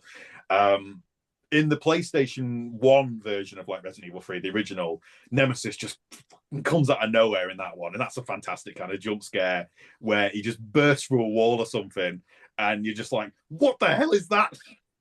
And obviously you've got the tank controls, so you're panicking and trying to like figure out how to get Jill to move out of the way of this hulking behemoth coming towards you. But yeah, so definitely I agree with like Mr. X's introduction in the remake. That is fantastic with that. Our next response is from Aoi, who says the jump scare that sticks with me isn't really about being scared. I had to wear a heart monitor for a little while. They're fine. But I was told to go about my daily activities and forget it was there. I only remembered it was on me when I started playing The Last of Us. Oh, wow. I nearly jumped out of my skin in the hotel basement level. And I remembered a doctor would have to review my spikes in my heart rate. Oh, wow. I love that. That's great. And our final response is from Liz. Wonderful, wonderful Liz. Who says a jump scare that stuck with me was when I went to see a screening of Psycho. Okay. Everyone knew about the shower scene and didn't react. Yeah. They, however, did not know about the second jump scare that happens in the latter half of the movie. Oh. A whole theater jumped in their seats when the music kicked in. It goes to show that some old movies still got it. See, I do adore that a lot because so many people know obviously the shower sequence, and for a lot of people, Psycho is just that shower sequence where they completely blot out so much of the film. And that's the beauty of it, I think, because that shocking element is so ingrained, you sort of numb and you forget the rest of it. So when you watch it fully for the first time, there are so many elements in that film. It's so beautifully done. I adore that. I adore Psycho. What about you guys? What kind of jump scares stick with you? I keep bringing it up, but that one fucking YouTube video. Oh, the one of the car going down the fucking hill. Yeah. Sick. Yeah. I saw a I'm video going where to someone find showed the a person who made toddler of that. that. Like I was like doing TikTok, and it was like I think it was like it was their kid. I wasn't even babysitting, and they fully just had the video, and this kid like I honestly like thought they were You going know to what, die of my fright. I was jump like, scare memory is going to involve my parents again. So yeah, mine's a really weird one because it's not even like that scary, but like a weird unnerving to me. Was out of Annabelle, not even a great movie. Oh, It's okay, a shit movie. yeah, But yeah. it's when she's running through the door as a kid and then suddenly becomes an adult. I don't know what it was about that that absolutely scared the shit out Yeah. of me. No, that's really understandable. Just suddenly becoming I an think adult, it's because like fucking she's already terrifying. sprinting. This like demon, you can't really see because her hair is like over her Yeah. face as a kid, and then she suddenly the door slams, which I hate like loud bangs as it is. And then she's suddenly an adult with a knife screaming, and I was like, no, Wow. Okay. Cool. because speaking of one of the answers from the server, I also do get jump scared from non-horror jump scares. The Yeah. one that sticks in my mind the most was in Black Widow because it was in the cinema. It was so loud. It's when she gets like T-boned in the car on the Yeah. bridge. I jumped out of my skin because it was just an unexpected bang. Because I Yeah. like hate loud bangs. I hate Yeah. fireworks and everything. Yeah. So I completely get the whole like being jump scared by non-horror movies. Oh yeah. Yeah, it's weirdly worse because you're not expecting it. At least Yeah. if you're going into a horror film, you're kind of primed for it.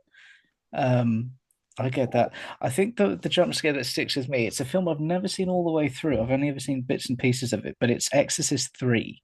Yes. It's not Oh, even that scary a jump scare, but it builds and it builds, and you kind of because for a I start, know what you're on about. I thought you probably would. Yeah. But like, I'll try and describe it without spoiling it. But essentially, you're introduced to.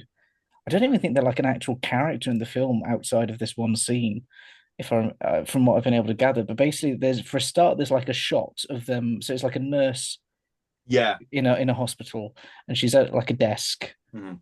on one side, and it's this locked off wide shot, and it Yeah. holds on it for so long, and then there's the noise, and there's like a fake out jump scare where she goes into a Kinda. room, and it's like it does the cat thing Oh or yeah. something, and then and this whole sequence lasts like 2.5 minutes, and Yeah. it's like deadly silent, and so you know it's coming, Mm. and it just keeps going, and it almost to the point where you kind of forget that you're expecting a jump Yeah. scare, Yeah. and then it gets you with this insane crash zoom, this weird Yeah.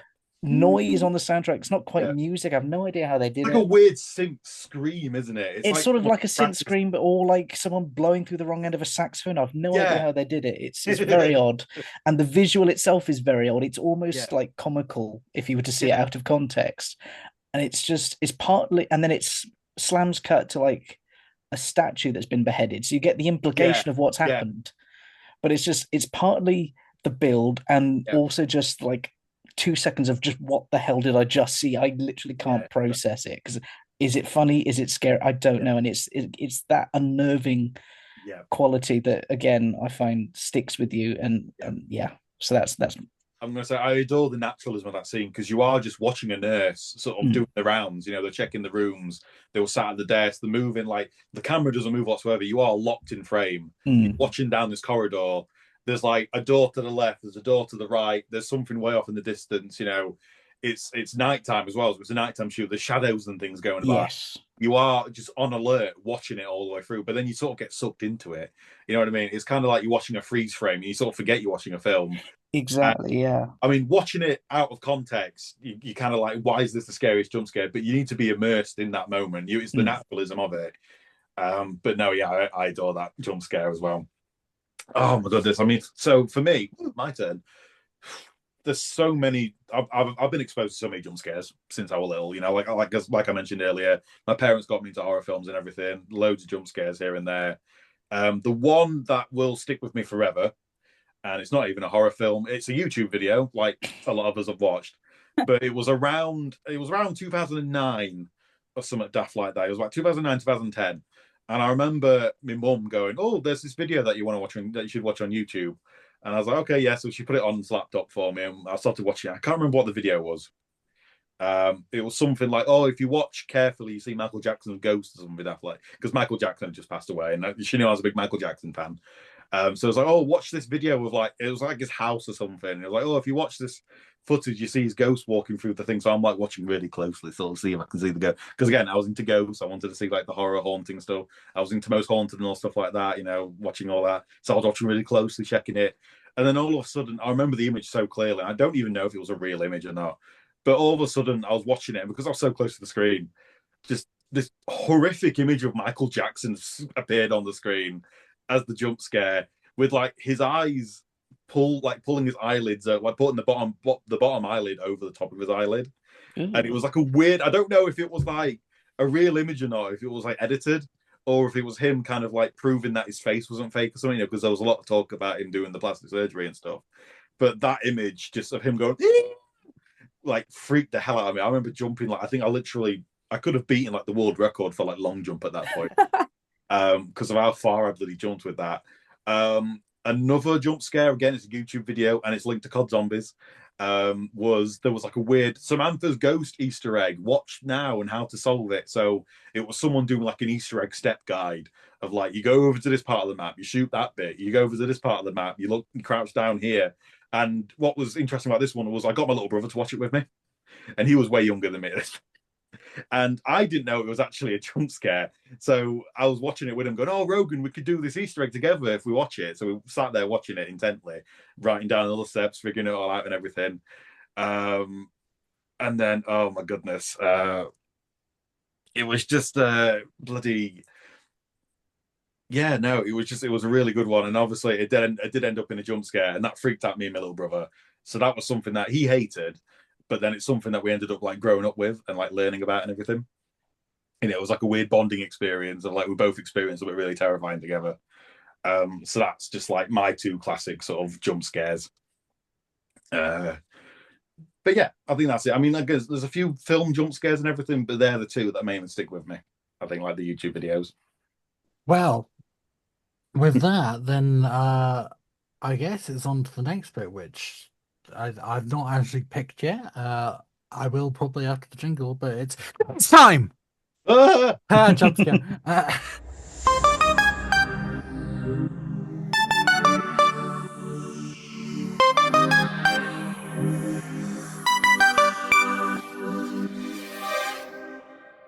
Okay, so I have got a what calls itself the ultimate horror movie quiz. This was I literally just Googled it. It's on how stuff works.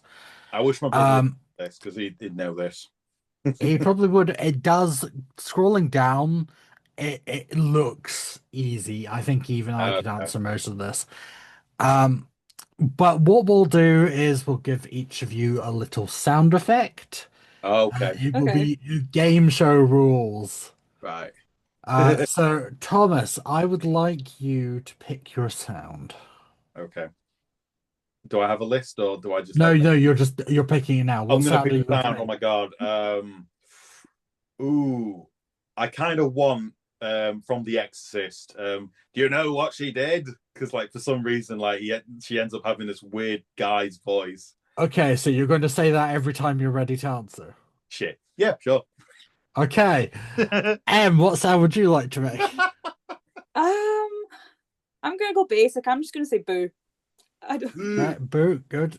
George. I'll try and do a recreation of the violin cue from Psycho during the show. Lovely. In which case, we have our sounds. Let us begin.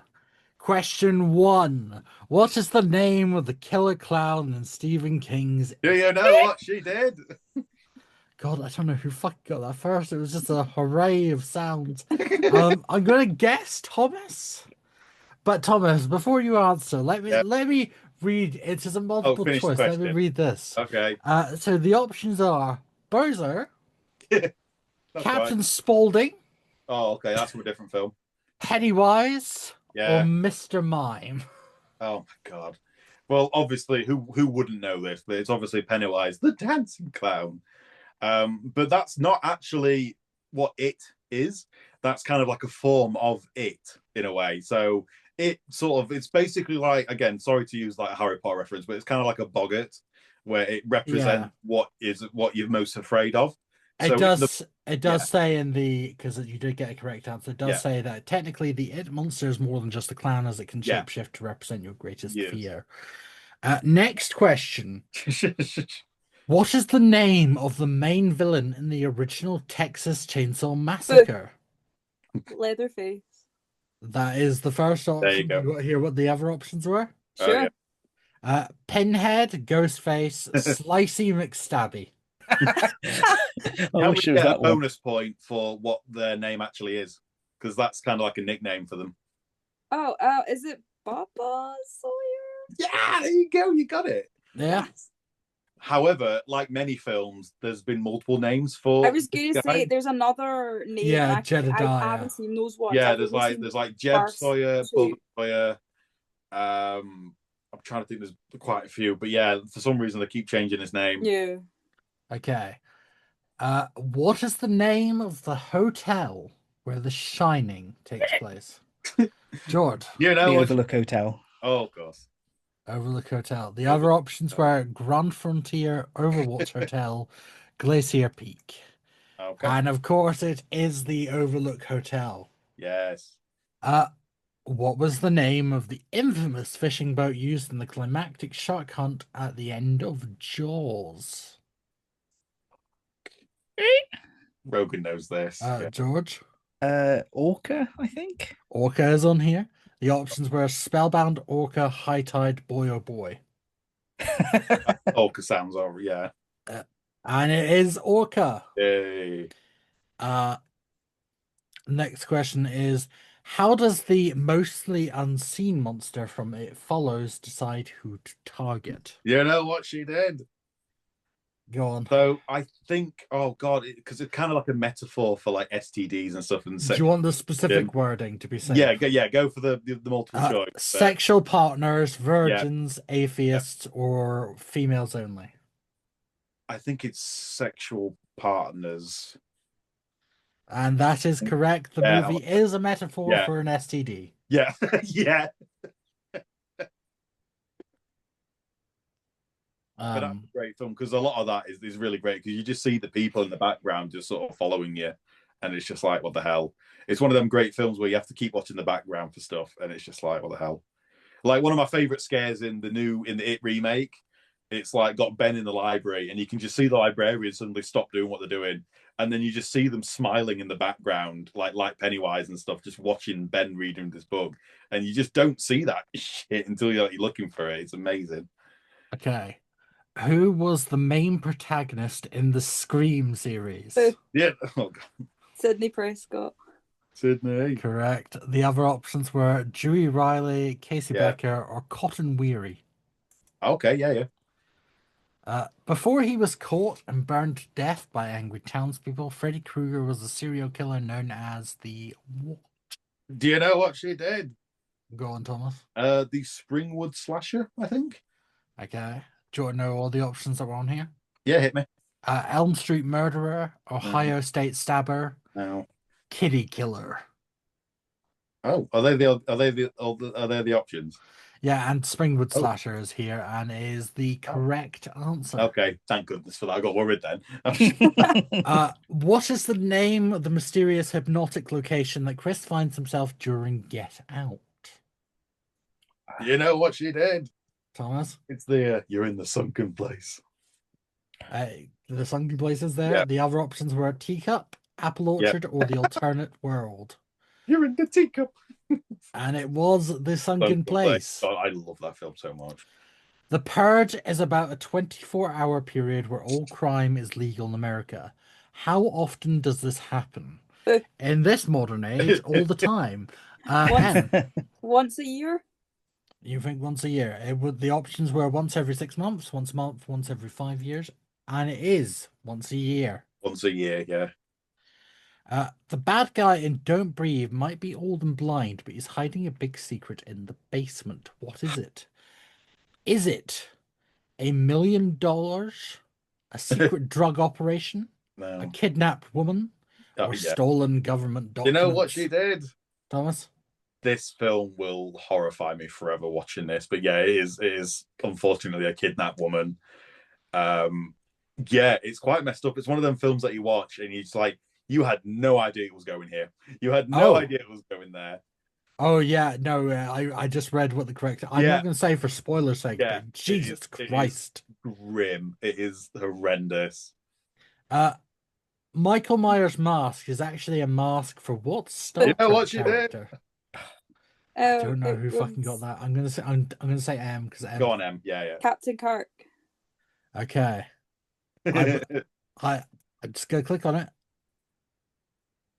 And you're correct. They purchased yeah. the mask for Yeah. £2 and then Yeah. painted it Do you know the white. thing is, I fully had to remember because I was going to say William Shatner, but then it said character, and I feel because I'm not the biggest Star Trek fan, bar like the newer movies. Oh, I know they're not well liked, but I like That's all I right. like them. I I like fully them had too. to think of his name. I was like, who's the character? God, this quiz goes on for a fucking while. We're gonna have to It's speed a up. Captain Kirk mask that they had then just like painted white, cut the eye holes out, shaved his eyebrows.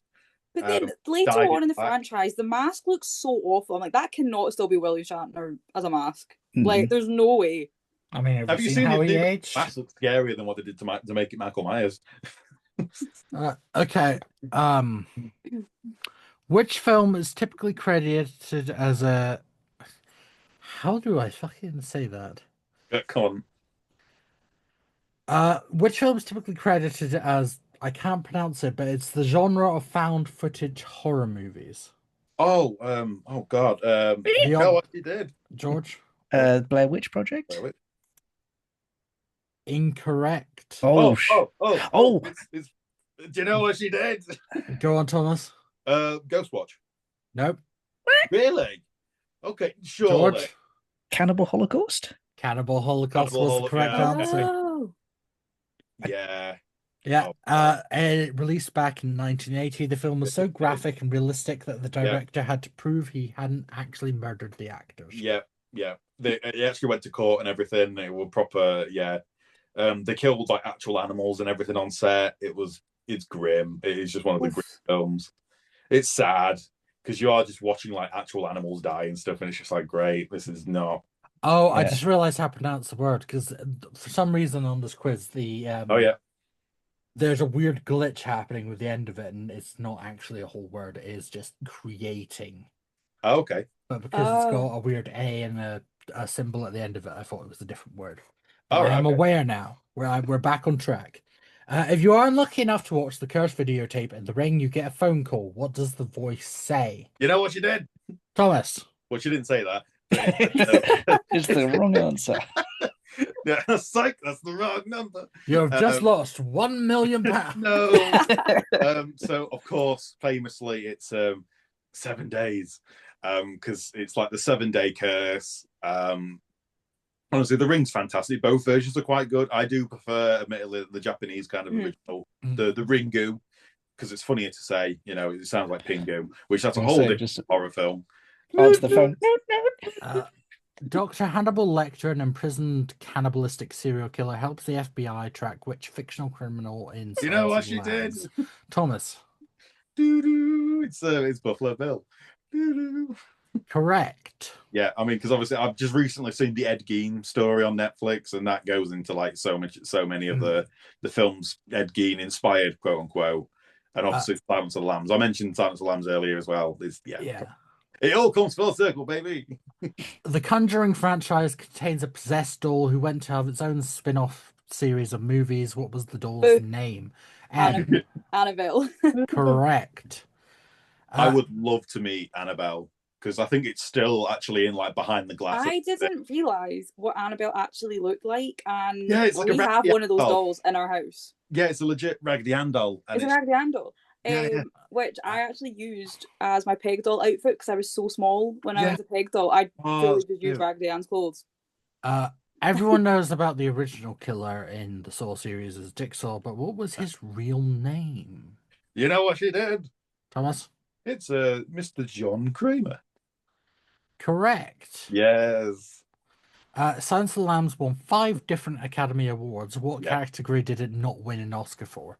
Was it Best Supporting Actor, Best Picture, Best Actor, or Best Actress? You know... Oh, sorry. George? Was it Best Supporting Actor it didn't win in? It is correct. Oh, no kidding. Okay, wow. I thought it was going to be Best Picture. We're almost there. But I say almost that's there. what happens. It just feels like there's more questions. In the classic Stephen King adaptation of Carrie, what do the popular students use to bully Carrie at prom? You know what she did? Thomas. I mean, this scene's classic. I mean, it's awful, but it's I'm sure it's like like tampons and pads and stuff like that, you know, like sanitary towels and stuff like that, because they sort of, because it's Carrie's inciting incident is sort of the oh no, wait, is it meant to be, is it the prom scene? Are they referring to, is it like the pig's blood and stuff, or is it meant to be Yes. I think it's yeah, pig's, you, okay. you were on a No. total different page. Right, got you. No, because I was thinking, because they bully her with a lot of things in the film, but no, I'm assuming, I'm assuming the titular prom scene with the bucket of pig's blood and everything. But yeah, they bully Carrie the hell to hell in that film. A 12-year, that was correct, by the way, it was pig blood. A Yay. 12-year-old boy named Oscar meets a young girl his age in Let the Right One In. What supernatural Yes. creature does she end up being? Yes, George. She's a vampire, I think. Correct. it's a Swedish Jason, oh God, how do you say his last name? Voorhees? Voorhees. Voorhees. Jason Voorhees wasn't even the killer in the first Friday the 13th movie, and know what didn't she don did? his famous hockey mask. You know He what didn't- she did? Let me finish the question! And didn't don his famous hockey mask until which sequel? You know what she did? Now you can answer, Okay. Thomas. Part 3, God damn, I need to count. 1, 2, okay. which is Correct. and the franchise went into 3D. And then, fun fact, the actor who he ended up stealing the hockey mask from went on to become a lawyer. And that said lawyer was really, really instrumental in helping out explain what was going on with the legal case with Friday the 13th, which was quite fun. Because basically the original writer of like Friday the 13th Part 1 sued Sean Cunningham, the director of Part 1, for like creative rights over the films. So there was a massive legal battle. It lasted about 2-3 years of like who owned what the rights were and everything, which was why we've not had the Friday the 13th property for like years now at this point. But finally, they've resolved it. We are getting a new Friday the 13th film. We are getting the 13th Friday the 13th film, everybody. Praise the Lord. Anyway, on to a different Sorry. film. The Conjuring films focus on the careers of which real-life paranormal investigators? Ed and Lorraine Warren. Yes. Correct. The Which one- horror film used the tagline "In space, no one can hear you scream"? George. Alien. Correct. Which movie is often credited as forcing the MPAA to create the PG-13 rating? I think it's Gremlins. Correct. Yeah. Necronomicon, Ex Mortis, Kandrian Demons, You know what she Six did? Groovy. What franchise are we talking about? You know what she did? Thomas. Motherfucking Evil Dead. Correct. One of my favorite films of all time. I adore Evil Dead so much. I'm so hyped for Evil Dead Burn. That's just finished wrapping filming. Let's go. What object is used to signify the gypsy curse and Drag Me to Hell? You know what she did? Thomas. I adore this one because, again, this is a Sam Raimi film, and it was one of my first horror films I saw. It was a button. It was a coat button. Correct. Let's go. One of my favorites. It's got a talking goat that says, like, fuck you. And it's great. Sometimes Dead is Better. Which horror movie is this quote better from? Thomas. Sorry. Pet Cemetery. It's just, classic. Correct. And John Carpenter is one of the most famous horror directors. Which movie did he not direct? Oh, okay. Fog, Halloween, The Fly, The Thing. You know what George. It was The Fly. The Fly. That he didn't direct. Yes. Correct. The crazed killer Dawn Child's Play is known as Chucky, but is actually possessed by the soul of what fictional serial know what she killer? did? Thomas. Charles Lee Ray, played by obviously Brad Dourif. Correct. Lovely bloke. I've met him a couple of times. He's a joy. Long before he wears the iconic white mask and jumpsuit, who does Michael Myers kill as a boy? You know what you did? Go on. I mean, I don't know. This is technically. Oh no, actually, no, not a trick question. So he kills his sister, Judith Myers, older sister.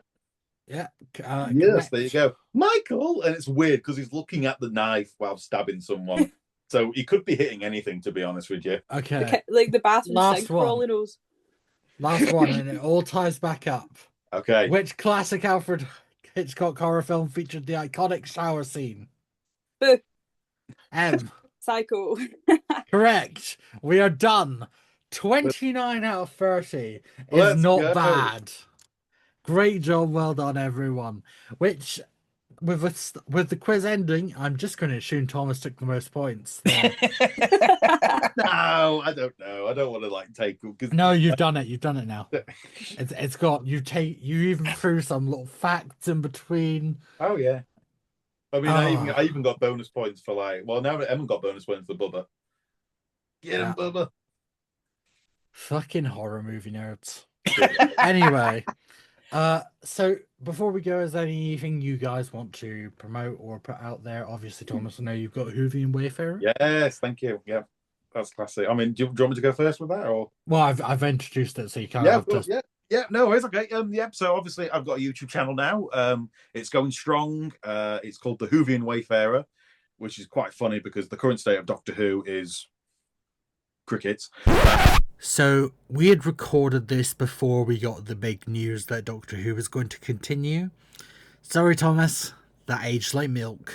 So I've slowly pivoted towards Magic the Gathering content, horror content. I've done vlogs on Comic-Cons. I've done opening, like, unboxings of sort of Magic the Gathering content. I've done recently the pre-release for the Spider-Man sets, which was really cool. My next video, I'm going to reveal it now. I am planning on doing an unboxing, a horror unboxing of the Magic the Gathering Duskmorn House of Horror set, which came out last year, and that's very 80s horror focused. So there's all analog horror in there. There's classic 80s horror movie references and stuff. So perfectly in time for the Halloween season, I will be unboxing a whole play booster box of that, going over every reference and nerding out at the same time as everything. You need to nerd out. So I'm absolutely looking forward to that. So hey, look forward to that. With fun and new intro from me. With brand new intros. I am really looking forward as well to the Secret Lair drop that's happening sometime in November, which isn't exactly spooky month, but it's close enough because Star has done some fantastic intro and thumbnail work for a particular set that's dropping within the Secret Lair. I don't want to spoil it. Well, two of the sets actually. So one of them's based on a film property, which we have discussed. That's the teaser. And then another one is another property, which is quite a horrific toy from like, it's a horrific toy from like the 90s. Good luck with that. That's another clue I've got. So I'm looking forward to unboxing those cards and showing off the new intro and title sequence and everything that Star's cooked up for that. So that's my big thing to sort of promote, to be honest, my YouTube channel. Please like, subscribe, do all the YouTubey thingies with that. Any support I'm happy with. You know, I'm not a view whore or anything. I'm not in it for the views and the whatever. I just want to do my thing and have fun with it. And so far it's been really, really fun. George, you want to go next? Because obviously you do the wonderful music for this podcast. You also do the music for An Awful and usually any other project that I just go, this could do with some music. I'll get that. The soundtrack to my university days was George's music. Like, honestly, I adored all the different theme remixes you did, and the John Carpenter one's probably one of my favorites, and the Blade Runner one, the Vangelis one. Oh, stop! Thank you. Make me blush now. But yeah. Yes, no, I also have a YouTube channel. I don't have anything specific planned to release for Halloween, though that may change by the time this podcast goes out. So I'm looking forward to eating crow on that potentially. But yeah, I've got it's mostly Doctor Who stuff and some John Carpenter things in there. So if you enjoy sort of retro style electronic music and bits and pieces, then by all means, please drop by. As of today, I believe you also released the Mystical Doctor theme for my fantasy-based Doctor over on Enchanted Universe. Yes. At time of recording, I think there was either this morning or yesterday. I can't remember now. It's all kind of blurred together, but yeah, no, that was a fun one to work on as well, actually. Hey, you did really well with the blending of Owl House kind of vibes with Doctor Who. It's really good. Check it out, guys.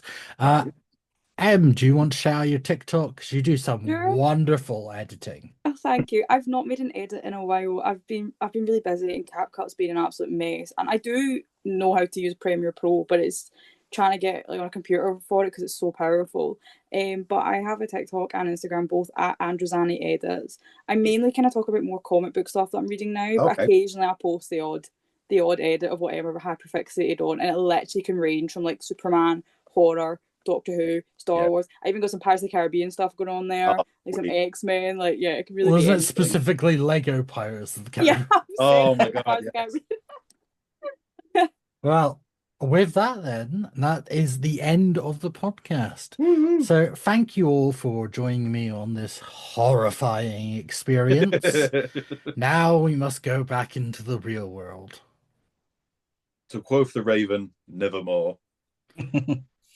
Yeah, that works too. All the Seattle horror, eat my shorts. That also works. This has been Star Power and Everything podcast, but it's not just an Everything podcast, it's an Everyone podcast. Catch you later.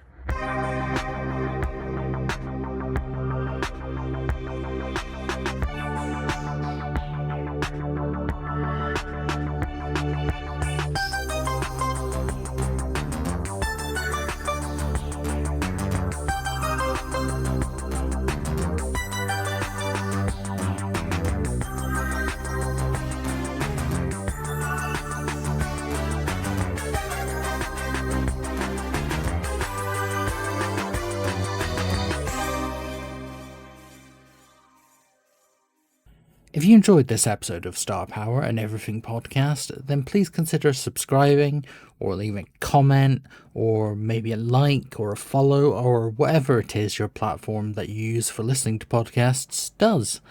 And don't forget to look at the link tree in the description for my socials and my Discord for all things Star Power and Beyond Stars Productions. Thanks for listening.